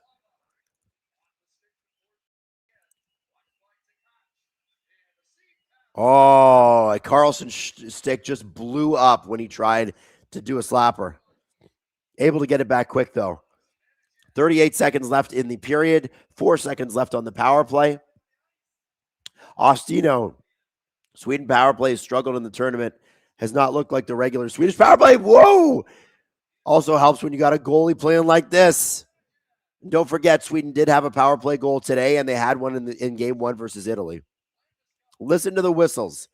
This is what Utah was complaining about in their building. Those whistles are nuts, by the way. Somebody just said Clayton Keller is shaking somewhere. Imagine this. That's funny. That's funny. I love that. Monica says, am I the only Slovak here? Monica, you are not the only Slovak here.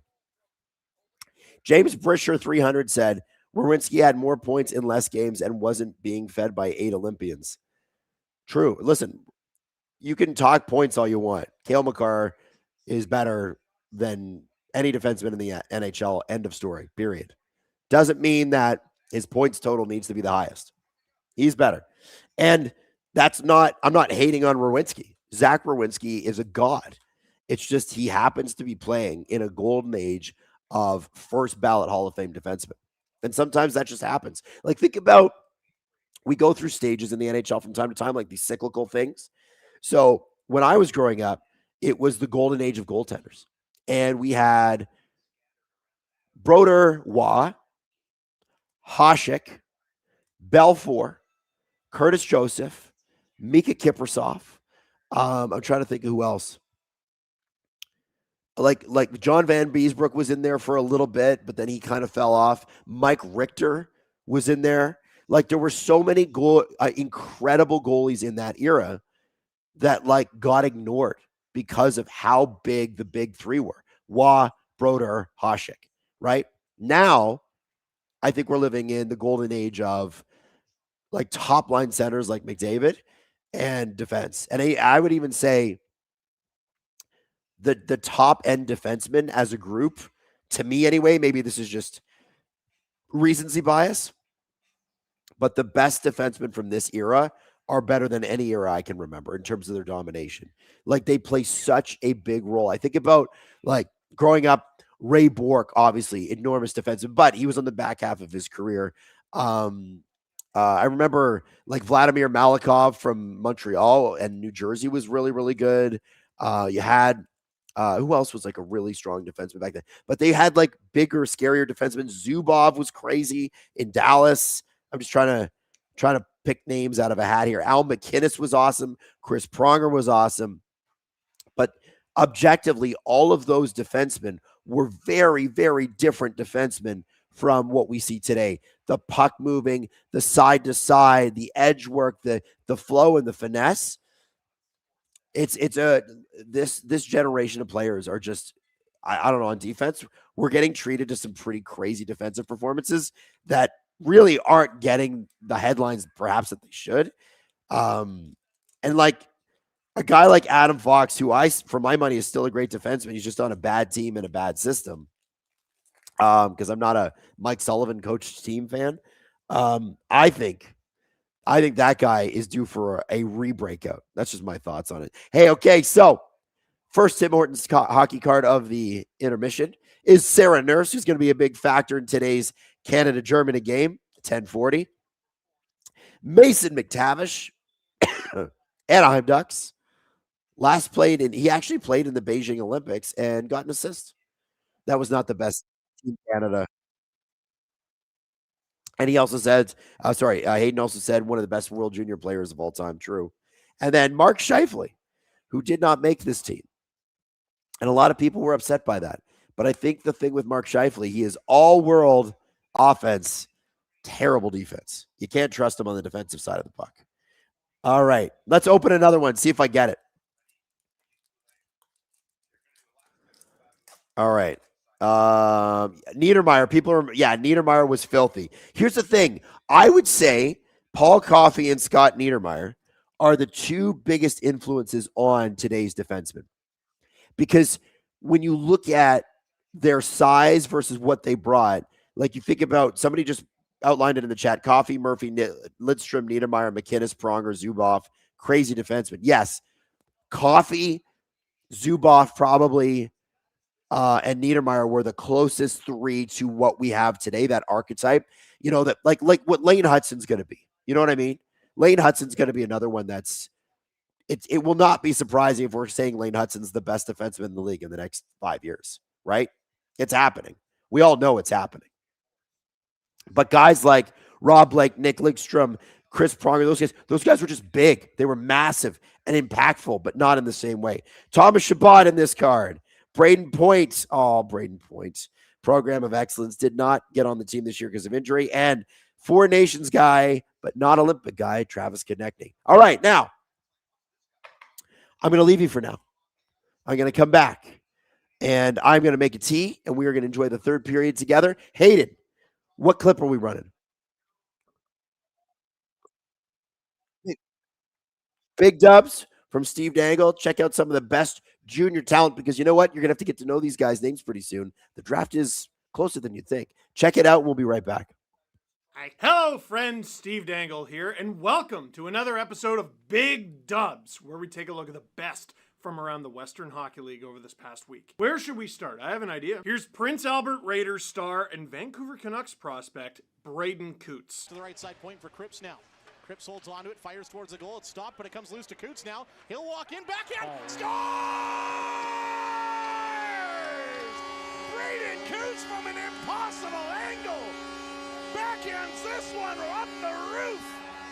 Phenomenal backhand shot from Braden Coots, and it's 4-2 Raiders. I love that goal for less of what happens on the ice and more of what happens in the booth. First of all, the hands, and he just feathers the backhand, no angle. That's a ridiculous goal. But the play-by-play and the color commentary are the only two valid reactions you can have. The first being, what a goal! Oh my goodness, Braden Coots!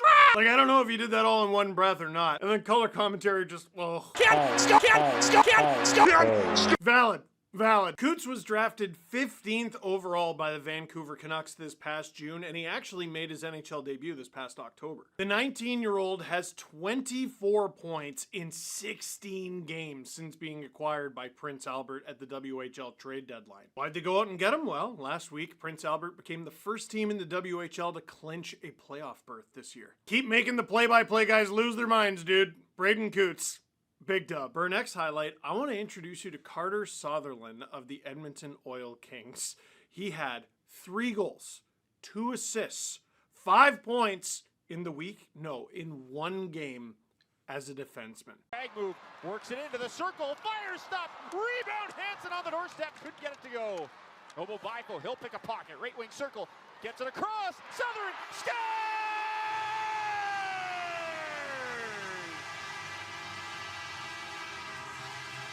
Didn't quite find him. 53 seconds to go here in the second. Centering feed, Goisek gets stopped, rebound, scores!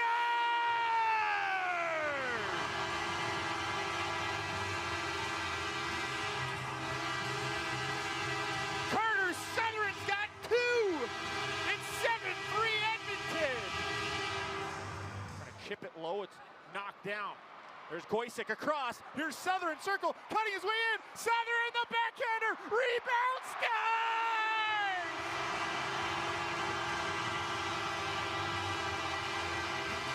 Carter Southern is the second Oil King ever to score a hat trick. It's 11-4 Edmonton. Ridiculous. Those 5 points were in a real nail biter against Moose Jaw, where Edmonton won 11-4. In that performance, Southern became just the second WHL defenseman this season to get a hat trick behind Bryce Pickford. And this was only the second hat trick by a defenseman in Edmonton Oil Kings history. The other was Ashton Sautner in the 2014-15 season. And to put a real bow on it, this 5-point performance, which was a career best for Carter Sutherland, came in his 250th WHL game. Sutherland was selected 135th overall in the 5th round by the Philadelphia Flyers in 2023. But he didn't sign with the team, something to keep an eye on. He had 6 goals and 5 assists in 4 games to become the Tempo WHL Player of the Week. And looking at those numbers, yeah, Carter Sutherland. Big dub. Now, let's highlight a name that you should probably already know. He was the first overall pick in the 2025 WHL Prospects Draft. Watch this thievery from Maddox Schultz of the Regina Pats. Pass it in the middle, hit a stick, rebound Maddox Schultz, here he is, backhander, scores!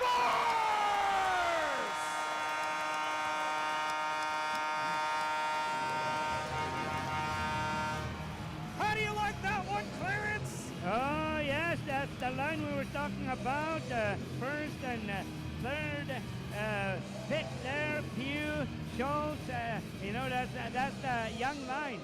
Nasty, but I do want to point something out. On this play, Maddox Schultz stole the puck from a Calgary Hitmen player named Hunter Ora. You could argue that he harvested the puck away from Hunter Ora, technically making this goal Ora farming. Don't boo me, it was very good. I liked it. It's terrible and I'd like to apologize. Now, it would be the Hitmen getting the last laugh in this game, winning 4-3, but Maddox Schultz threw up a goal, this one, and an assist. Get this, Schultz is just 15 years old, and he's eligible for the 2026 draft? Nope. 2027 draft? Nope. The 2028 NHL draft. In just 20 games, the 15-year-old forward already has 16 points. He's off to a pretty good start. Maddox is helping Regina fight tooth and nail to get into the WHL playoffs, something they haven't done since Connor Bedard was on their team. Good luck to the Regina Pats and Maddox Schultz. Big dub. I don't think that'll be the last time we see him. Hey, speaking of guys that we're not going to see for the last time, Landon DuPont of the Everett Silvertips. The prodigy returns to big dubs. What does he have in store for us this time? DuPont stepping in towards the net, shot blocked. Picked up by Smith. DuPont gets it back right side to the net, he scores! Power play goal for Landon DuPont! Silvertips grab back the lead!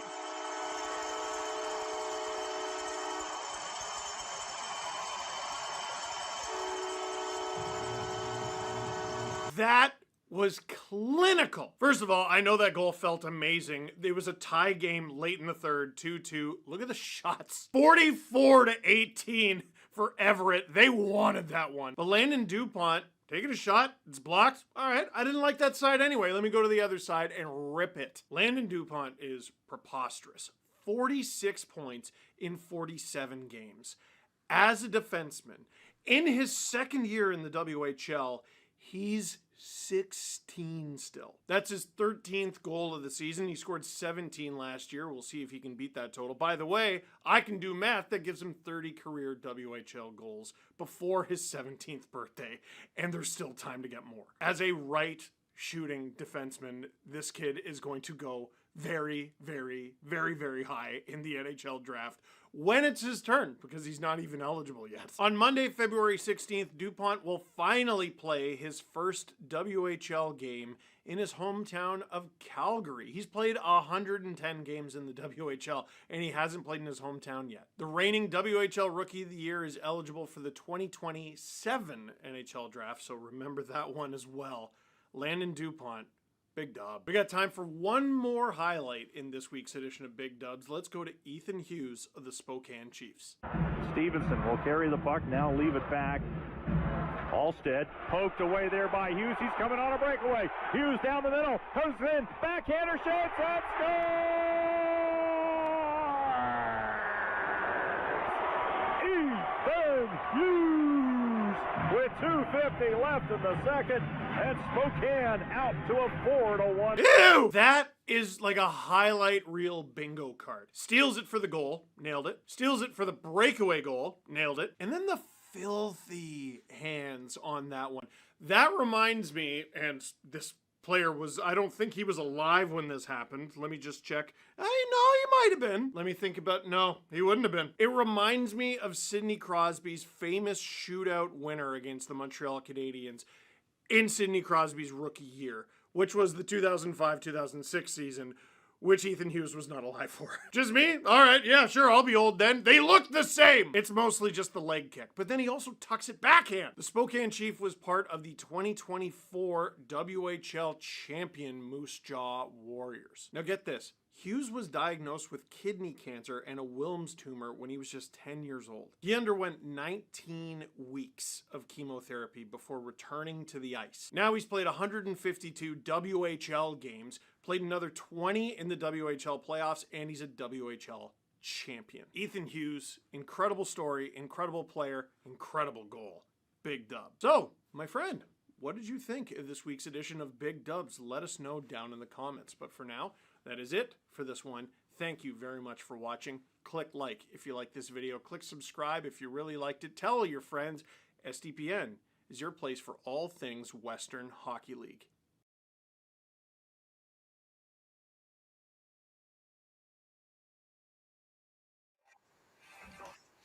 All right. So, as just announced on the SDPN account, Kevin Fiala will have season-ending surgery. What a bummer for the Los Angeles Kings. But these things happen. It was an accidental play, got kind of wrapped up in with Tom Wilson. And I know accidental and Tom Wilson seems to happen a lot. But on this one, if you watch the replay, their legs kind of just got wrapped up in each other. It wasn't even that hard of a hit. Fiala's been amazing since going to LA. He's been amazing, being anywhere. And they just got Panarin. So you kind of have to wonder, and I know Justin Fisher was talking about this on our group chats yesterday. Does LA now go, okay, well, we've committed to Panarin. Well, Bobby McMahon might work pretty well in that. If I was Brad Treliving, I'd be calling Ken Holland and being like, Kenny. Hayden says Byfield 1-for-1. Yeah, yeah, sure. Yeah. It's a bummer. Paradiggy says Mitchkov Panarin would be really interesting, but Mitchkov's fat. Haven't you heard? The Philadelphia media and head coach says he's fat because he's fat. Look, he's fat. They said he was fat. Flyers fans are so tired of hearing that, by the way. It's so crazy. James says the Kings only have a first-round pick after Greentree was sent to the Rangers. Well, that's apparently what the Leafs want. They want the first-round pick. So how do we get Bobby McMahon for a first, baby? Oh, Hayden got breaking news. What is it, Hayden? Oh, he says Mitchkov came to camp a little overweight. Wow. We had not heard that. MT says the Philly media that Rick Tocchet uses as his bullhorn says that. MT says Tocchet is one of the biggest frauds right now. Whoa.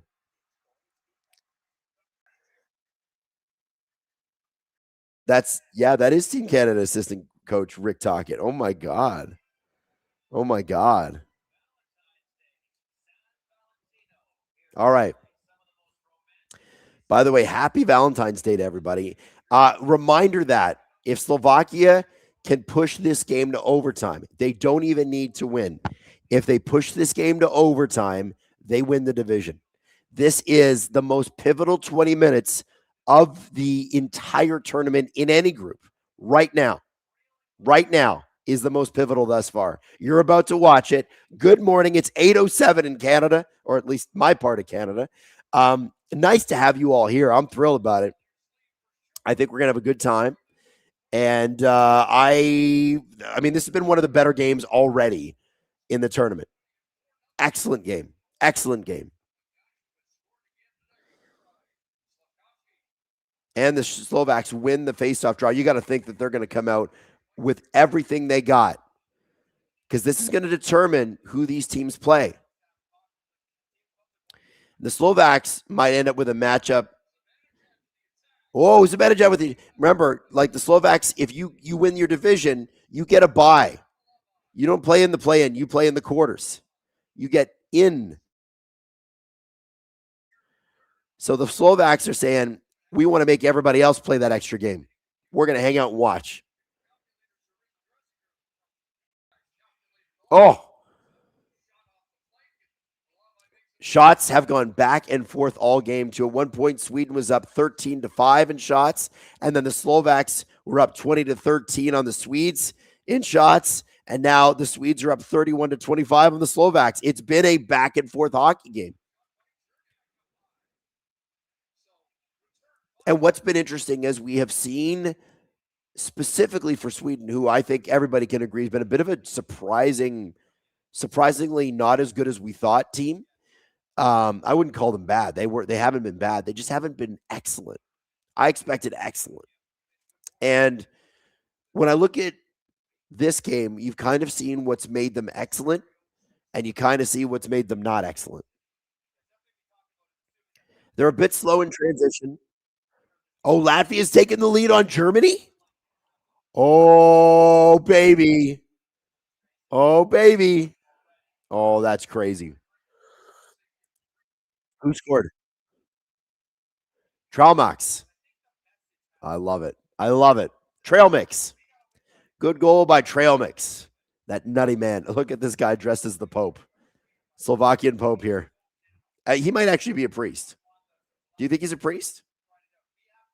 Or is he just dressed up that way?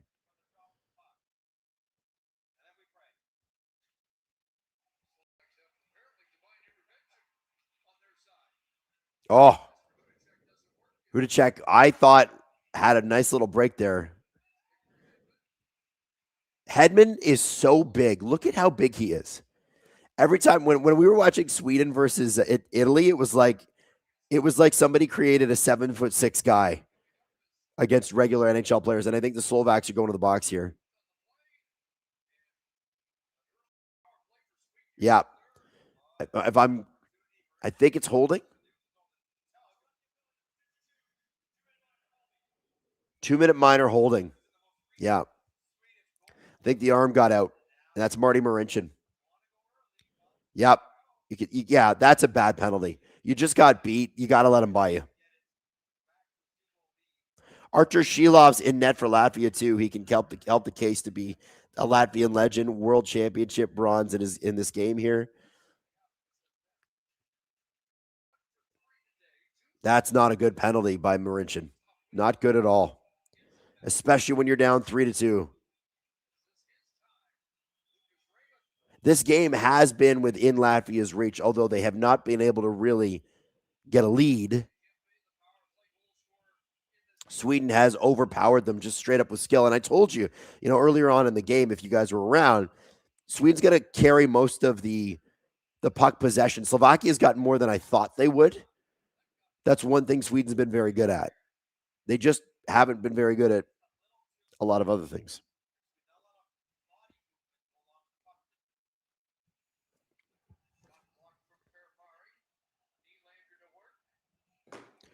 Nylander to Eriksson Ek. Puck is flipped out. I don't think Eriksson Ek was prepared for that one.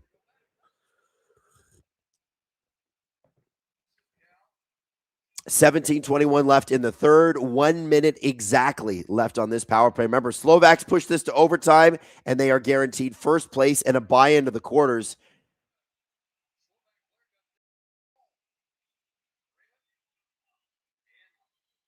Nylander. Raymond down low. They've been setting up like this all tournament. Nylander will try to find Dahlin if he can. Dahlin's got an absolute, they tried to pass it up high to Eriksson Ek, but he was in coverage. Markstrom gets out of the net, plays the puck. By the way, just in case you didn't know this, you know Steve Dangle's famous line, if you're a goaltender, 10 the goal. The inspiration for that is all the crazy shit Jake Markstrom does. Oh, the puck just goes wide of the net. Sweden looked like they had it there, and it just goes wide. K1 says, is the crowd blowing whistles during play? No, I think they're just whistling with their fingers. Some great opportunities for Sweden here on the end of this power play. It is 5-on-5 again. Slovaks need a change, though. You could tell.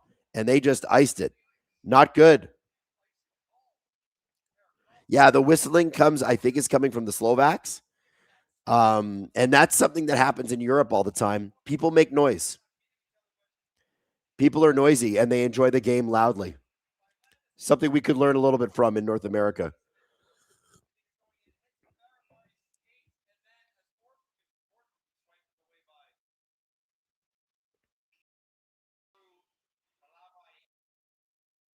Latvia just made it 4-2. We got an upset on our hands. Germany should have won this game. But look at Latvia coming in there and causing shit. I love that. I love that. Krostensbergs? Yeah. I also learned yesterday. Halavai is absolutely keeping Slovakia in this game right now. The Finns are coming, the Finns. I'm in trouble. The Swedes are coming on strong. And Halavai has been up to the task, keeping those legs wide.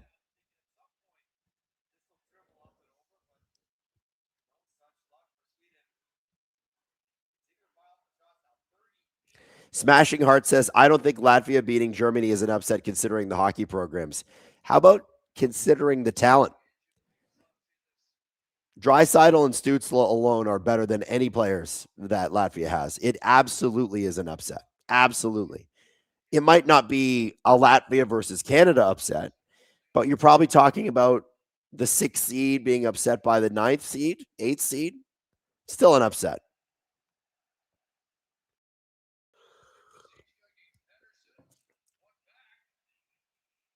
Nylander.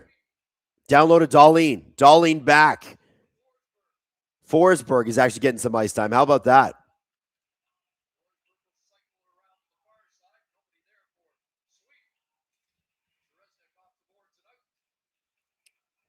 Emo Jalapeno says, so Adam is doing another stream at 3. Yes, I am. It's going to be USA Denmark. Freddie Anderson and his Merry Men versus Team USA. I think we know which way that game's going to go, but there's been some surprises in this tournament. That's why you got to play the games. 15 minutes left to go in the third period, everybody. Sweden's starting to really pull away in terms of on-ice dominance. They had some uninspired play at parts between the first and second period. They seem to have gotten it together now. Their reloads are clean. Their passes are clean. They're engaged. They're making it happen. And the Slovaks are just trying to hold on. The Slovaks know that they're not surprising anybody anymore at this point. You're going to have to get lucky and hopefully tie this game up before the end of it so you can give yourself that number 1 spot. At least if it's tied going into overtime, Slovakia gets the number 1 seed.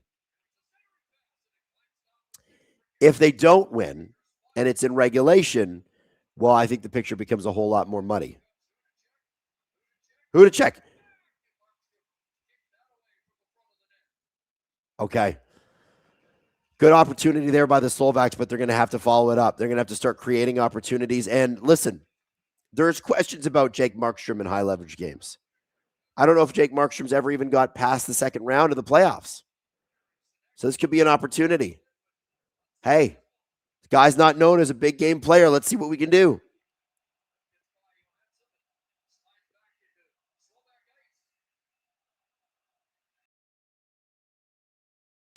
Dakota said, Adam, you forgot Danish wonder Lars Eller.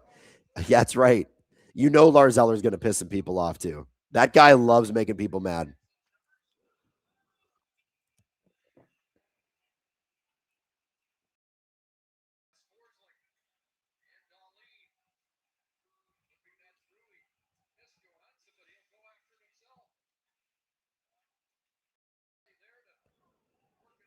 $13-10 left in the third.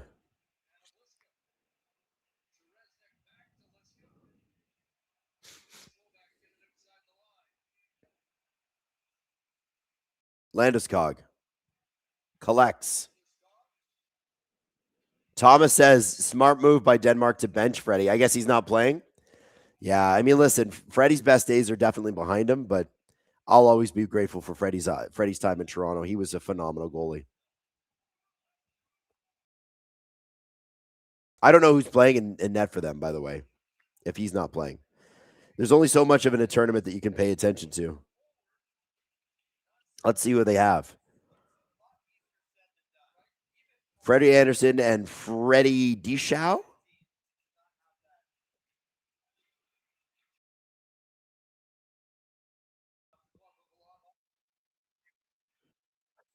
How many Freddies on the Danish team? Says Hayden. 1, 2, 3. Oh, the Swedes score. Pettersson scores again. Pettersson, the big hero. He's been wearing the goat horns for the Swedes today. And this is vintage Pettersson. He's got 2 big goals, the goals that have pulled the Swedes away from the Slovaks. Slovak fans can't believe it.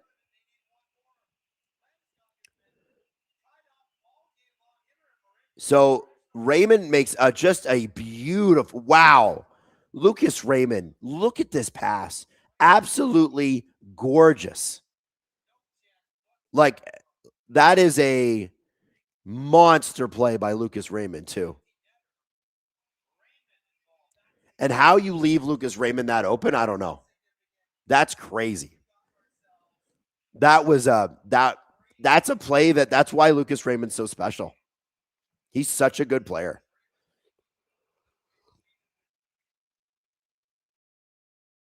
Hayden is blaming that one on Marty Marincin for taking out Landeskog behind the net.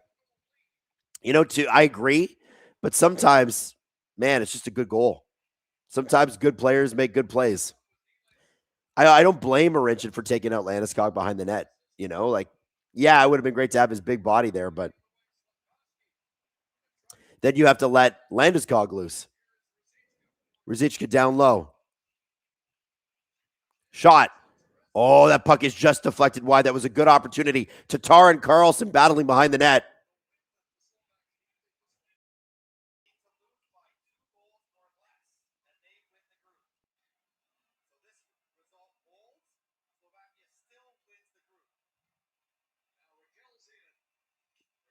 So what I'm hearing is if everything holds the way that it is, and even if Slovakia loses this game, they will still probably win the group.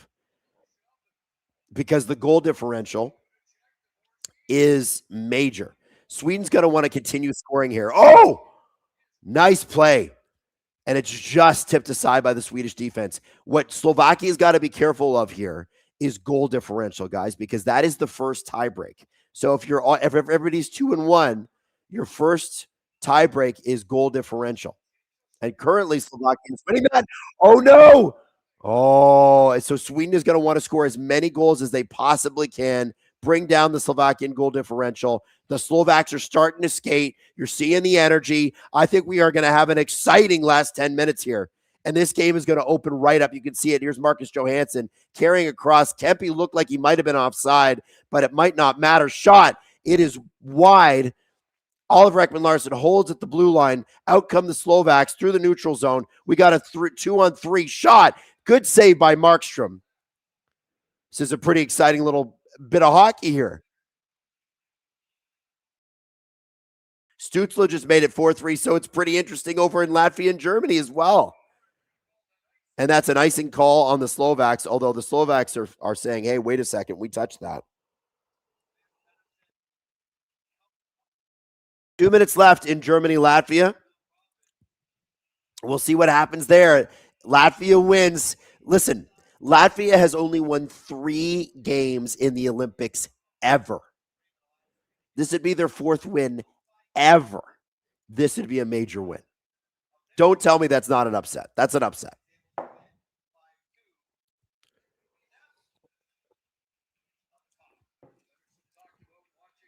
Zabinajad behind the net. He's been far more of a factor in this game as a center than he ever was in the first 2 as a winger. Shot by Carlson. Good save. Halavai made, listen, Halavai's been, again, spectacular in this game. 42 shots, has allowed 4 goals, but the goals he's allowed, you're not like, hey, man, mix in a save. Puck is up over the glass.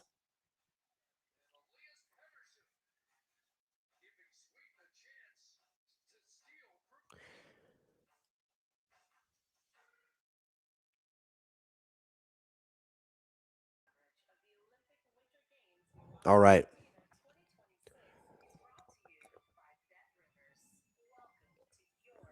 That's my last little bit of tea. Crossing my fingers, the voice holds up till the end. Now, I was asked right before Sweden scored again, how many Freddies are on the Danish team?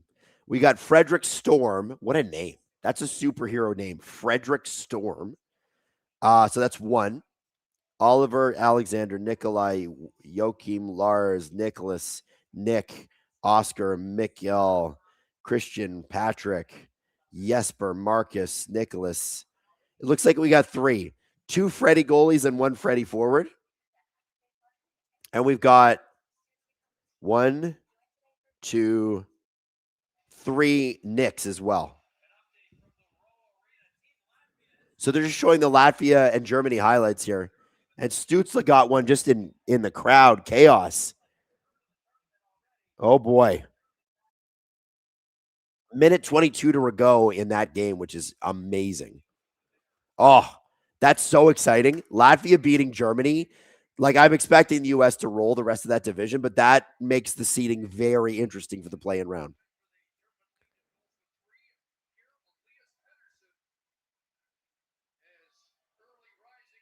Fred Fan says, hey, Adam, I never get the chance to message you, but wanted to tell you I love the pod. Hope you all are mainstream one day because you should be. Well, thank you very much. You know what? If we're ever mainstream, it'll be here on SDPN, and it'll be because of you guys. Like, yeah. Hayden's like, what are you talking about? We're mainstream now. I know what you mean.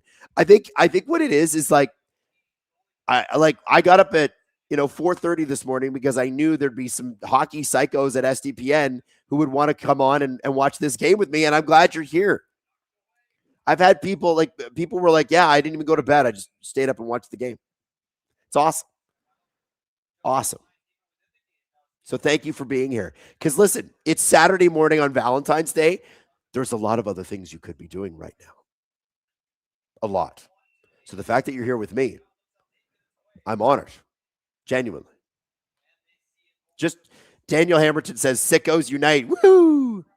I wish I could woo. I can't woo right now.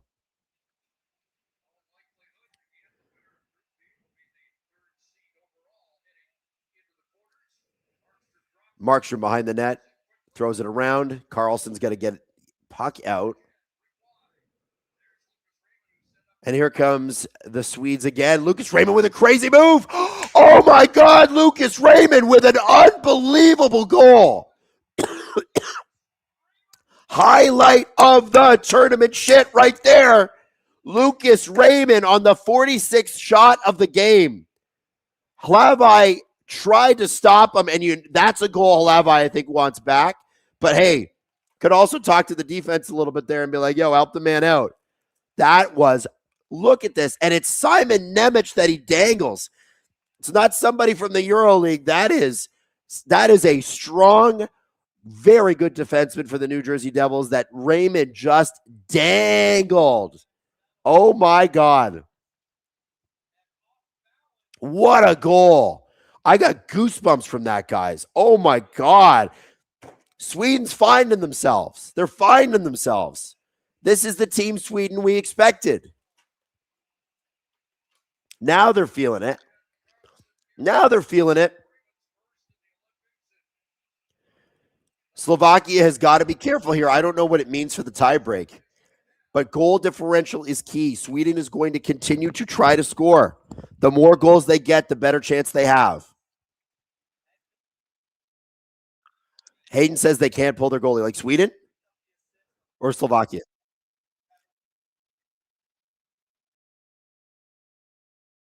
I don't think Slovakia can pull their goalie. No, I think, we have a penalty. I think Adrian Kempe's in the box. This could be major for Slovakia. Remember, in international competition, it's not always about just winning the game. There are other considerations here. Obviously, you always want to win the game. Kempe hit Koch right in the face. But yeah, this is kind of a...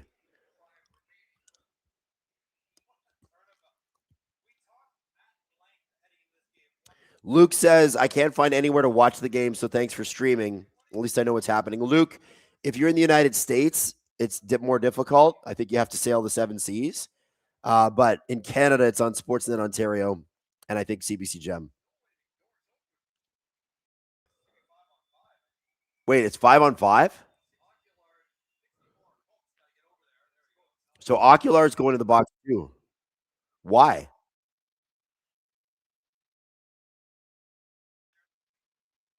Oh, it's Koch. That's good. So it's a hold and a high stick? Okay. Okay. So Hayden is saying the Slovak player got high stick because he was holding Kempe. Okay. In the US, it's on CNBC. Really? It's running on CNBC? Okay. The business channel? So 4-3 final, end of Latvia, Germany. That's a good upset. That's a good game. 4-3. Big, big. Oh, and we got 2 guys going to the box and maybe a third.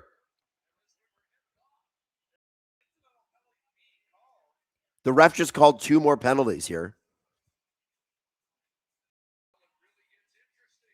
It'll be interesting to see who goes to the box, because if it's a great Swedish player, maybe the Slovaks take that trade.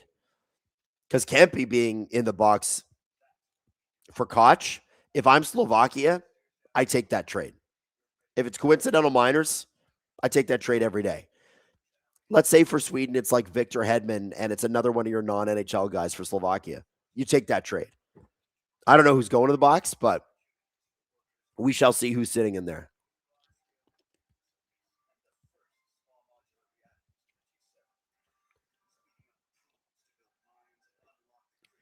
Incessant Film says the game is on Peacock in the States. Okay. I had people telling me this morning that it was not on Peacock. I don't know.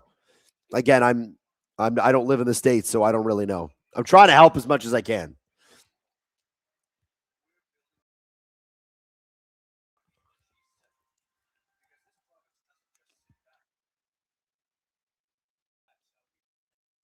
Hayden asked me if I had time to watch any other events. I have watched some events. Not as many as I would have liked, I think, in the first week. And I'm actually kind of sad. Like, Canada usually does really well at the Winter Olympics. We haven't even got a gold medal yet. Had some good bronze medal performances, some good silver medal performances. Always proud. But I was surprised. Like, mixed doubles curling was disappointing. You're absolutely right. I like to see, I know in ice dance, Piper Gillies, the mixed ice doubles, whatever. Piper I've known her through some people for a while. Happy to see her win. She's worked hard for a long, long time. So it was Nylander on Helleman, or is it Eriksson Ek? Who's going?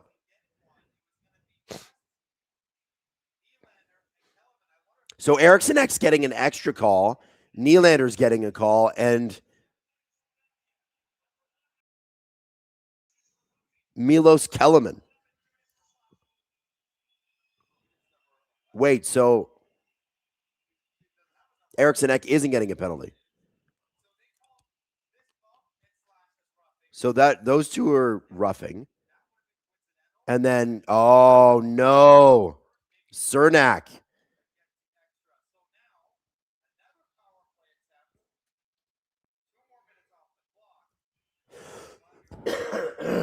Not a smart play.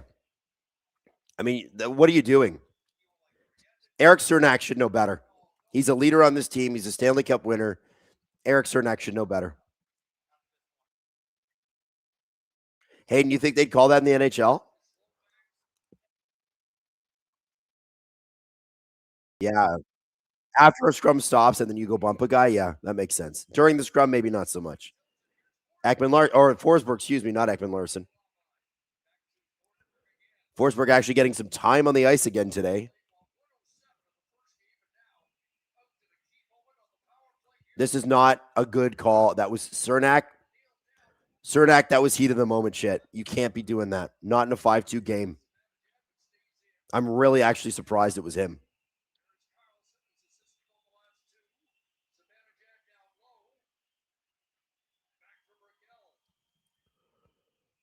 Listen to the whistles.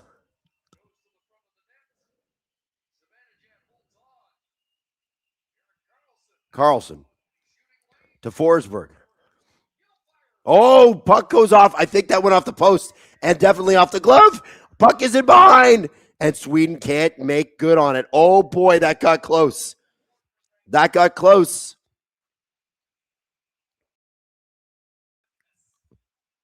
Somebody says, is Jesper Bratt not playing? I think he's dressed. I don't think he's playing. The Swedish head coach is a fan of that for some reason. Hayden, could you check ice time?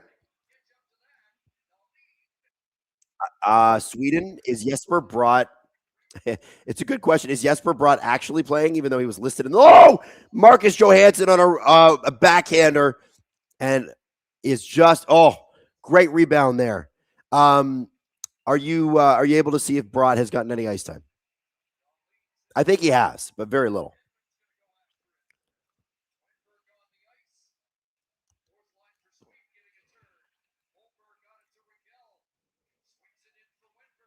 Wenberg down low. Something to watch for with Wenberg is what a great skater he is. He's had a great year in San Jose.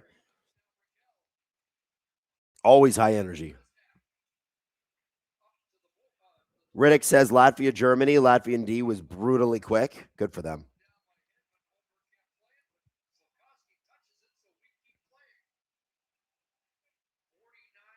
Listen, I'm going to tell you something. Sam Halam, whoa, Black Betty. He's going to win this game and take credit for winning this game. No. Bratt has not played a second. Jesper Bratt has not played a second. Wow.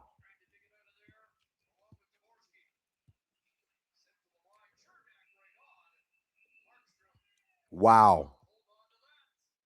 Well, I guess he hasn't needed to today. They've overwhelmed the Slovaks. The Slovaks allowing 50 shots. Like, their defense really fell off midway through the second period. It's true. I hate to say it, but the Slovaks were at one point leading this game in shots and just were not able to keep up with Sweden long term through the game.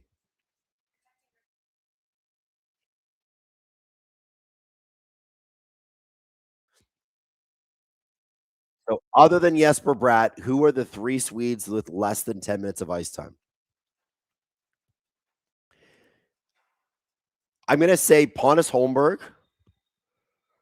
Alex Wenberg.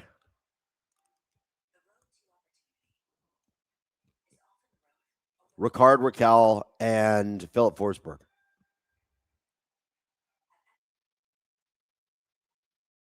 Oh, Philip Forsberg. So Johansson.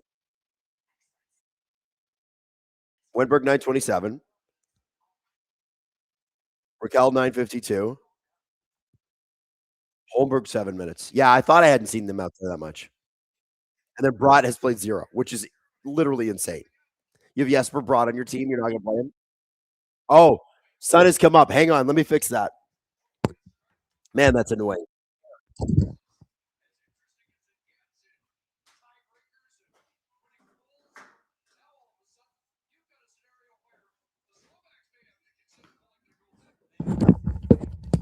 We have these curtains in here that are like in the window. So you bring a slider down and the curtain blocks it out. But there was one little spot where I hadn't blocked it out quite yet. And the sun was going right in that spot and then right into the camera lens. So there you go.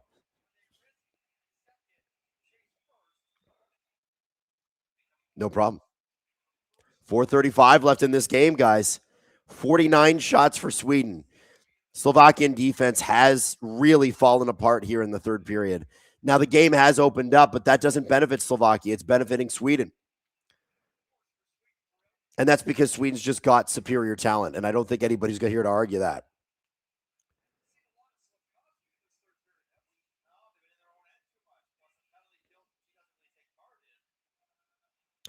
The other thing I will say, too, is Slovakia has taken way too many penalties in this game. 4 penalties in one game against Sweden. You're begging for trouble. You just can't do that. And Cernak especially, that penalty was really damaging. Just wasting time, right?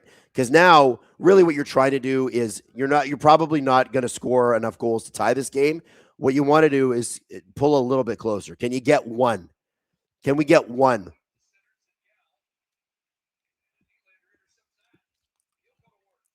Nylander, shot, save.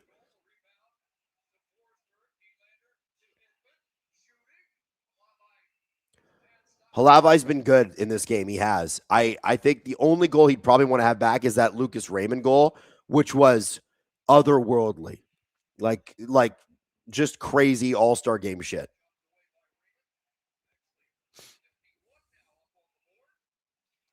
.305 left to go.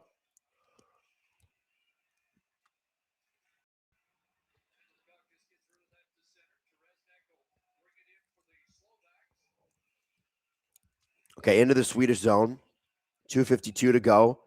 Time is the enemy for the Slovaks. The Swedes have had a very strong second half of this game.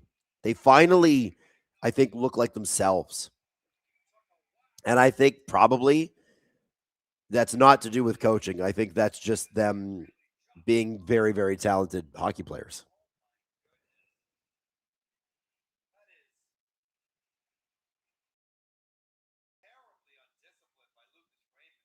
So Raymond's going to the box. Wow. Lucas Raymond, so far the hero of the game along with Elias Pettersson because he set Pettersson up and then he had that crazy goal himself. Oh, he just kind of falls in his stick and then he slashed. Oh, why would you slash Tatar, you moron? That's so stupid. Why would he do that?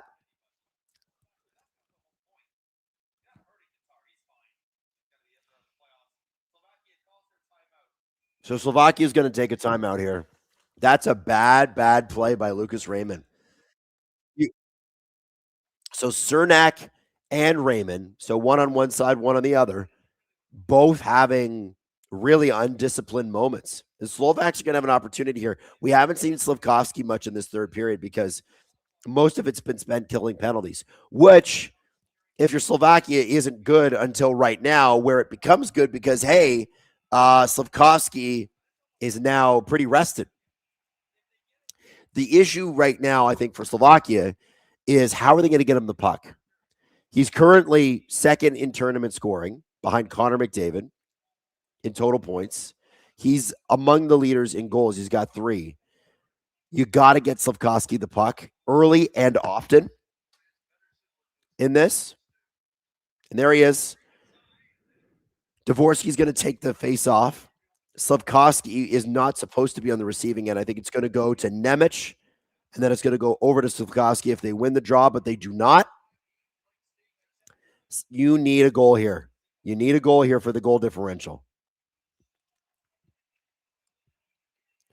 Slafkovsky did not get the puck passed to him enough on the last Slovak power play. I don't think he got it at all, actually. And they have got to find a way to get him. Find this man. There's Slafkovsky right now. Eriksson X got him against the boards. No support. Down low to Tatar. Slafkovsky. Oh, that's not Tatar. Tatar's over there. Oh, tried to find Dvorsky. And that puck goes back to center. Keep that line out there, head coach. Do not change that top power play unit. They've barely skated. Slafkovsky brings it across. Oh, I think Slafkovsky might be going to the box. He chopped Ekman Larsson in the head. No call. Oh, he got lucky. He got lucky. It was accidental, but it doesn't matter. Nemec. 50 seconds in the power play. 80 seconds left in the game. Nemec. Down low. Dvorsky. Sweden playing good defense here. Sweden is really attacking the Slovak power play. And they created a turnover, and here comes Marcus Johansson. 21 seconds to go. Johansson's just going to try to hold possession. Slafkovsky's got it through the neutral zone. 3 Swedes back. Slafkovsky on the rush. 12 seconds to go in this power play. Just need to get set up, get a shot. Nemec. Cheresnak. Slafkovsky. The puck's in. The puck's in. They score. Dvorsky on the rebound. Slafkovsky got it through Markstrom. Dvorsky puts it home. And I think that's going to do it. Because I think via goal differential, that puts the Slovaks in square position to win the Group B. Everybody had them as the 3rd place finisher. And look at that. I think we got a number 1 team. That is a incredibly important goal. If you're looking at it just in this game, whatever. It's 5-3. With 10 seconds to go. But it comes down to, for Sweden and for Finland, they're watching the goal differential, and the Slovaks have the edge. Goal differential is the tiebreaker. Man, and Slafkovsky ties Connor McDavid for the tournament lead in points with 6. Sweden has now taken a timeout, 39 seconds to go. And you're probably asking, will Slovakia pull their goalie? No, they will not. By the way, Hayden said it in my ear, and I'm going to say it to you. That's not great puck control for Markstrom. It's not great. That was a pretty straight shot.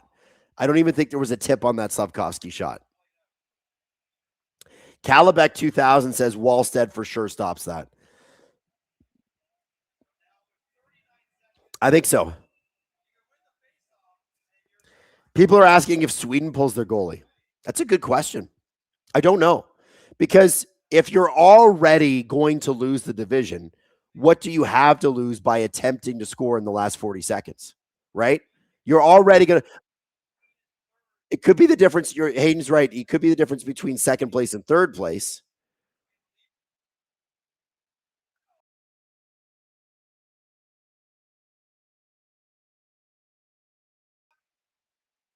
Yeah, that's a really good question. I don't know what they're going to do.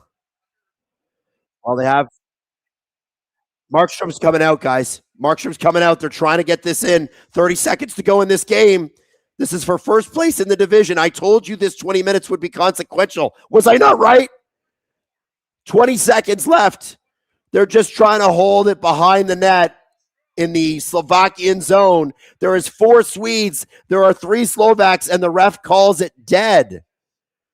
as Martin Farivari was underneath everybody and he couldn't get up. The Slovak fans, despite the loss, are cheering. You can hear them cheering. Slovakia could be the Group B winner. Look at them. They're back on their feet. The chants are happening. 11 seconds to go. This would be a massive Olympic upset. This is why you love international hockey, because you get magic like this.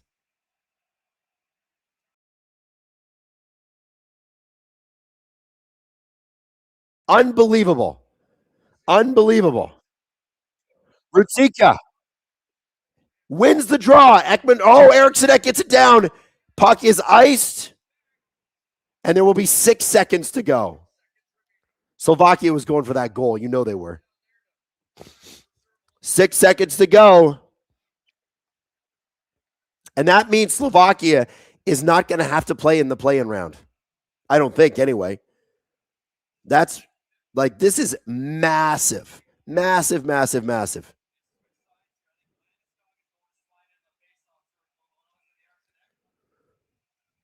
Yeah, so there'll be a play-in game.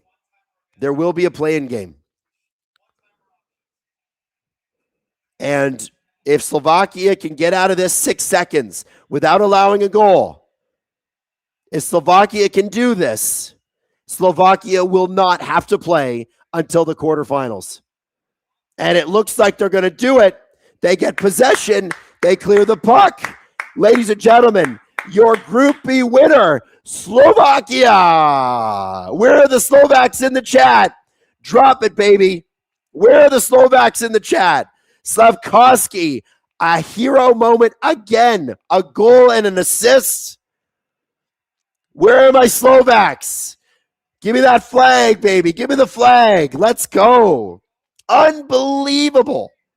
Sweden wins the game, and they had it in the balance, but they allow a late goal, which prevents them from being the number one team.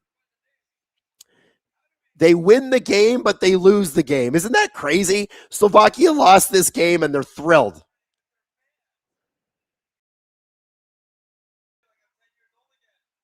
All the Finns in the chat are thrilled. Now, here's my question. I don't know if Sweden or Finland finishes with the second or third seed here. Lucas Raymond, who looked to be the hero for Sweden, is not.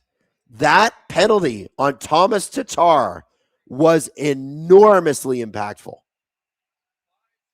Completely unnecessary after such a fantastic goal. Crazy goal that Lucas Raymond scored. And he set up Pettersson for another one, which was also a beautiful goal. That is nuts. That is crazy. I cannot believe that happened.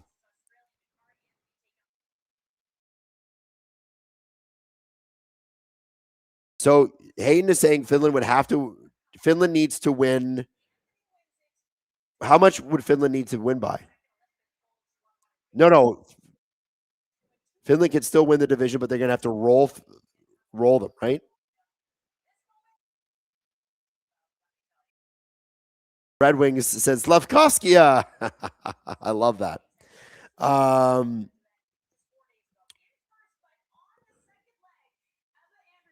How are the quarters determined? Quarters are determined by you're going to have your three division winners, so Group A, Group B, Group C, and then you're going to have play-in games. So there's going to be 4 division winners, and then there's going to be the other 8 teams, because there's 12 teams total that play in the play-in games. And they'll play based on their seeding. So if you're a top-seeded second-place team, then you're going to play a bottom-seeded fourth-place team. You know what I mean? And then the winners of those games will go and they'll play a top team in each division.